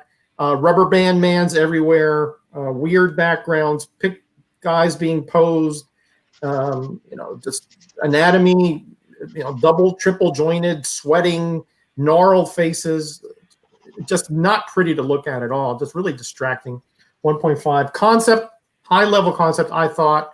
I would have given it a 4, except this went nowhere. Like Kenny said, if a tree falls and nobody hears it, is that really a sound? It's kind of the same kind of concept here. But I still think that this could have worked with even minimal effort. So I gave that a 3. Overall, again, the concept and the cover were the highest grades, but man, you can't really average it out that way, because you're reading a comic for what's in front of you, which is the art and the story. I can't even give this a serviceable. concept elevates it. The cover was good, 2. 2. That's Hard Knocks from Metarog. Metarog usually loves all the comics. Well, what did you think, Mr. Merrick, about this? What's your overall? Overall, story, terrible. Interior art, terrible. Cover, good. Right? Surprisingly good. Like, that's probably why they even sold the comics. Concept, very good. Right? Could have been great. And that's the frustratingest part, is that it could have been great. Coulda, but wasn't. Right? Hated the way they drew the characters. Hated the way he drew Ghost Rider. I drew Ghost Rider. Well, we were sitting here, right? Like, Ghost Rider's easy. Ghost Rider's just a skull on fire. Anybody who's been a teenager who could draw has drawn a skull on fire a million times. Anyway, overall, I gave this book a big fat 2 for the just because the concept brought it up. Cover brought it up a little bit, but I wouldn't recommend this book to someone else. Wow. Miracle and I agreeing. Wow, I tell you, the end of the world is nigh. Okay. All right, Genome, take it home and let us know what's on the docket for next Graders Notes. Okay, so my overall score for this, I let math actually decide it because I wanted to see where it was going to wind up, and it actually wound up being a 3. I would probably give this a 2.5, to be honest with you, just straight up serviceable. It was because there's a lot of outliers here. Cover was decent, not spectacular. I gave it 3.5. A lot of interesting profiles and action going on. There's some pretty weak parts of it, though, too, but better than average, I'd say. See, I'm trying to go in the right order here. Story, I gave it a 4. I love the friggin' insanity in this book. It's just all over the place, crazy. These guys would be fighting air if you gave them the time. So I gave it a 4. I just loved it, man. I love the last creature, last Earthling coming back to Earth. And he has like magical powers and a golden horse. He's all gold. I laugh just thinking about it. If the book can make me laugh, man, I love it. So 4. Interior art didn't make me laugh at all. Made me almost want to vomit when I saw Ghost Rider. That's a sacrilege. Ghost Rider's such a cool looking character, and like Dave says, it's so much easier not to do all the facial expressions and all that with him. Just make his flames higher if he's pissed, right? So yeah, they gave him like Leif Erikson's hair. So 2 on the interiors. There was a couple of cool things, like the dude can draw hands. That's it. I think that's it. So 2 on the interior art. Concept, I gave it a 4. Another outlier kind of score here. Solid context. I gave him basically a point for every character, each of the characters, because they're cool. They're supernatural. It's way outside the norm. They could have been like, if they would have been released in like the 80s or 90s, they would have been anti-hero teams. What they would have been, they'd have been like killers, kind of like those X-Force guys tried to do in the last book. You know, this would have been those guys, the guys that go in and do what's necessary to get things done against higher level, opponents, right? So but what would have made it cool is they had a nice little dynamic between them because they're all almost uncontrollable. So, but anyway, I gave it a 4. Good concept, execution. That's the story for another day. So the overall score was a 3. I'm going to go ahead and nail this one down to 2.5 though, because as much as I enjoy it, I realize it's shortfalls, and I really wouldn't recommend this book to a new comic book reader. This is something for someone looking for something a little bit different. So 2.5. I'm going to go on this book. Isn't that the truth? Okay, we got 2 2.5s, 2 2s. Do you have the chat overall? Give me 2 seconds here. Okay. And I'll tell you. Since Kenny is so weak in his abacus skills anymore. Okay. Well, I feel like I got replaced, so I'm just going to kick back. Hey, we got I'm just happy both our connections are working tonight. Kachu came in here late, just sat down with my lovely wife, and she is lovely, and a pizza. Now we got power back. Yay. That's right. You're in the Atlanta area, right? And we got Doc Cop Comics joining us, I think, for the first time. Welcome. Always got the Ang Lee Hulk, too, back there. Pretty cool. And Luis Ramirez, 504. Welcome very much. And Mr. V Games and Toys is also in here. Or is that 5 Games and Toys? Or is that Mr. 5? Yeah. Oh, very Roman. So chat score wound up being 3.5. They actually scored it higher than all of us. Wow. Great. Good job, chat. All right. So, Mr. Genome, before we leave, we have one bit of business to go, and that is your turn a fortnight from tonight. What do you got? Okay, so this is going to be a little bit different. Now, those of you who watch the show regularly or my channel know that I absolutely loathe new comics. I don't like anything after, like, say, 92 or 3. But I'm going to try to do something a little bit different with the choices. I'm going to go one from the Copper Age and one from whatever this cubic zirconium age we're in now is. And I haven't even seen the second book. I just ordered it today, actually. So the first choice, a little more standard, is one of my favorite Punisher books. It's basically a 2-part story, really, to be honest with you, but this works well as a one-shot, too. And that's Punisher War Journal number 13 with some... Sorry about the green screen, guys. I guess I could turn that off, but hold on. So you can't see it in all its glory because this is Jim Lee, baby. So Jim Lee's Punisher run was a thing of legend. So it's David Ross pencils inside, though. Just this whole book, it looks amazing. So, but anyway, it's a fun, simple little Punisher story. I've always loved it. Gives you a lot of background, kind of on Frank. So that's choice number 1. Now, choice number 2 is like from a property I've been thinking about quite a bit lately because I'm doing another series. We'll get into that later. Oh wait.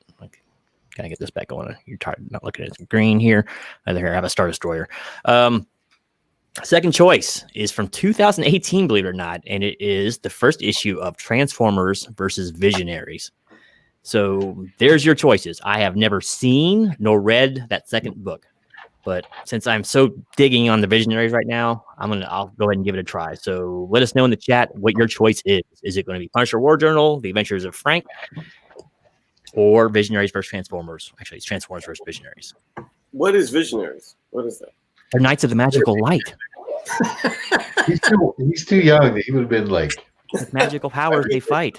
80s stuff, Ken. They were the coolest failed toy / cartoon, I think, franchise of the 80s.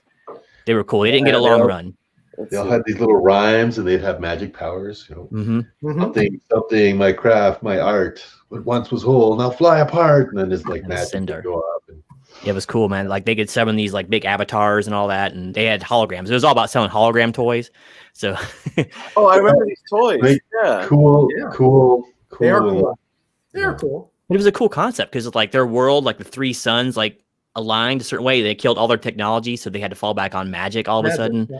And like there was a big wizard who gave out powers, but he was completely neutral, and he made everyone fight each other for his own amusement. I thought it was kind of a cool premise, you know. You know, Genome today is about as geeky as I've ever seen him in my life. Well, it's because of Colt Seavers, my friend. When you have a lunchbox of this magnitude, he is totally channeling Genome from 1982 or 83. But Visionaries were cool, man. I think they had a little comic run too. I think it was like 6 issues, and I think only 4 got finished, and it was canceled. And I think he got 2 more, like in Europe or something. Well, it looks to me like we got 1, 2, 3, 4, 5 Punisher and no Visionaries. Yeah, all right, looking bleak for the Visionaries. I mean, I ordered that book for nothing. But by the way, I sent you in Instagram, if you want to show it to the crowd, a picture of Dr. Paul Bearer, by the way. So okay, I'm sure we're talking about the same guy from daytime like horror movies. Let me go find it. Hold on. Let me go find it. Look up the Visionaries. I think they were an interesting property that stuff could have been done with. Let's see. And they had a really awesome intro song. Oh yeah, that's him. That's him. Yep, that's him. That's him. Yep, that's him. All right. So it looks like the Punisher War Journal. It is Genome. So in 2 weeks hence on Genome Presents channel, everybody who's in the chat, his link is below, along with Comichead 84 and Mr. Miracle Comics over here. Remember to sub them up. Hit the notification bell for Genome, because in 2 weeks we will be delving into some Jim Lee violence like never before. Okay, back when Frank had colonies back then. Last words, and then we'll let these people go, and we can go to bed because we're getting old and we need to work tomorrow. So, Kenny, what you got cooking besides the Mega Power Hour and whatever awesome stuff that goes on in that magical mind of yours? Yeah, too many ideas, not enough time in execution. I shouldn't be critiquing execution of these writers, because I got these ideas, but I'm not executing any of them. But stay tuned. Tomorrow, Mega Power Hour is probably it might get preempted on account of the Comic Gory's Halloween extravaganza, which I will be a part of. So I think everyone should tune into that. And that's kind of it. There's a few. If you're one who likes to buy comic books over the internet, I have some books on my Instagram that are still available. If that's your thing, check that out. And yeah, content-wise, I think that's all we're rocking with at the moment. Oh, you know what? One last thing is this. I've been holding off on opening this package because it's another package that's going to come that's going to coincide with this. And it's a book that I've had my eye on for a while, and it's a spec alert. So check it out. It's from the 60s spec alert, baby. So are you doing a vid on that or putting on? Yeah, when the other one arrives, I'll Okay. I usually do. It'll be an impromptu live with like 30 minutes notice. So be on the lookout. Hit the notification bell. All right. Yeah, hit the notification. Tomorrow on thank you for mentioning that. Tomorrow on the Boy Who Had Seven's channel, you will be there, Mr. Miracle will be there, and I will be there. And we will be, I think Miracle and I are going head to head. Well, not head to head, but we're in the same group there. Yeah, round one.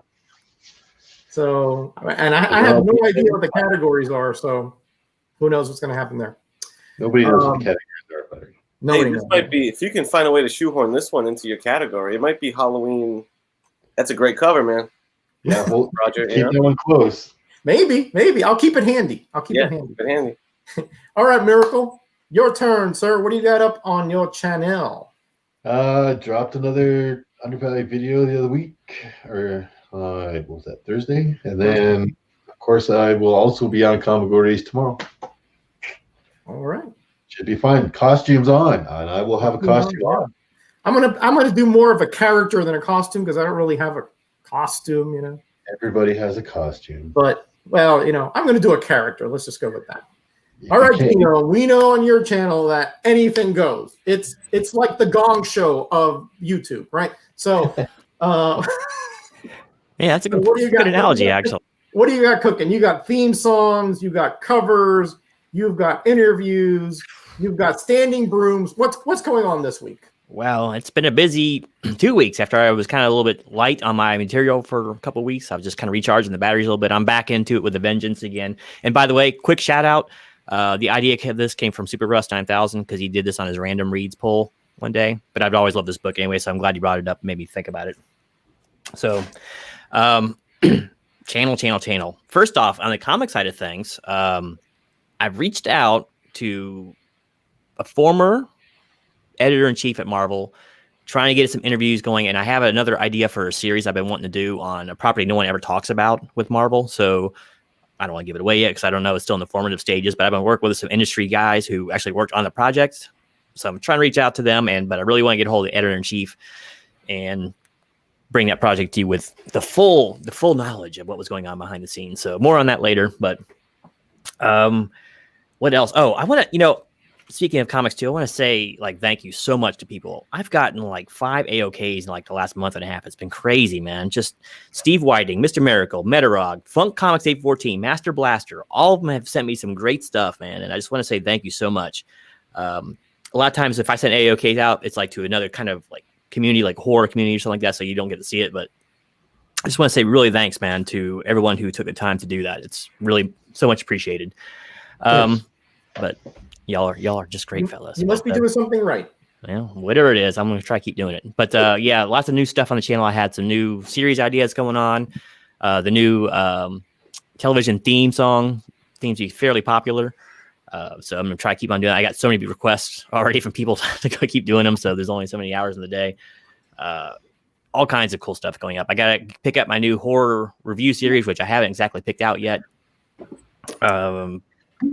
I don't know. There's a lot going on the channel. So just go in there and check it out. And who knows what's going to be on there from day to day. But so lots of stuff going on. Cool stuff always on the Genome Presents channel, as long as actually with all these gentlemen's channels. But of course, Mr. Miracle is very specialized because he does a lot of research So it takes up a lot of brain power to do that. Those 5 undervalued every couple of weeks or so. On my channel, not a whole lot going on. I'll be moving in about a month. So I'm going to kind of be winding down the Metacave a bit as I shuffle things to see what I can fit in the moving truck. But I will be having the roundup for the next couple weeks. I will be here for the next Graders Notes, but probably not the one after that. So we'll have to sub in Simeon here in about a month. Keep ready, Wayne. Yeah, get ready, Wayne. For what? Who's next after you? Is it Miracle? I gotta look. Hold on. I think it's, yeah. Let me just consult the tomes here. Let's see. It What? was Roger, Kenny. Yep, Miracle, you are next. All right. So probably I won't be on that one, but who knows? We'll see. Maybe I can get things orderly up there faster than I thought. But I am going to have I am going to have one more special Tuesday video. I found the last comic in this one little collection of something that I've been dying to do, and I think is really cool. It's something which I bet not many people have ever heard of, and that's the way I roll. So everybody, thank you for being here. The chat, as always, you guys are, sometimes it gets overused, right? Hyperbole, the best, but you guys are knowledgeable, you guys are involved, and you guys keep us in stitches. So we can't ask for anything else but that. Genome, Kenny, Dave, Mr. Miracle, love you guys. Oh, Miracle, pick Transformers vs. Visionaries, please, for your book next time.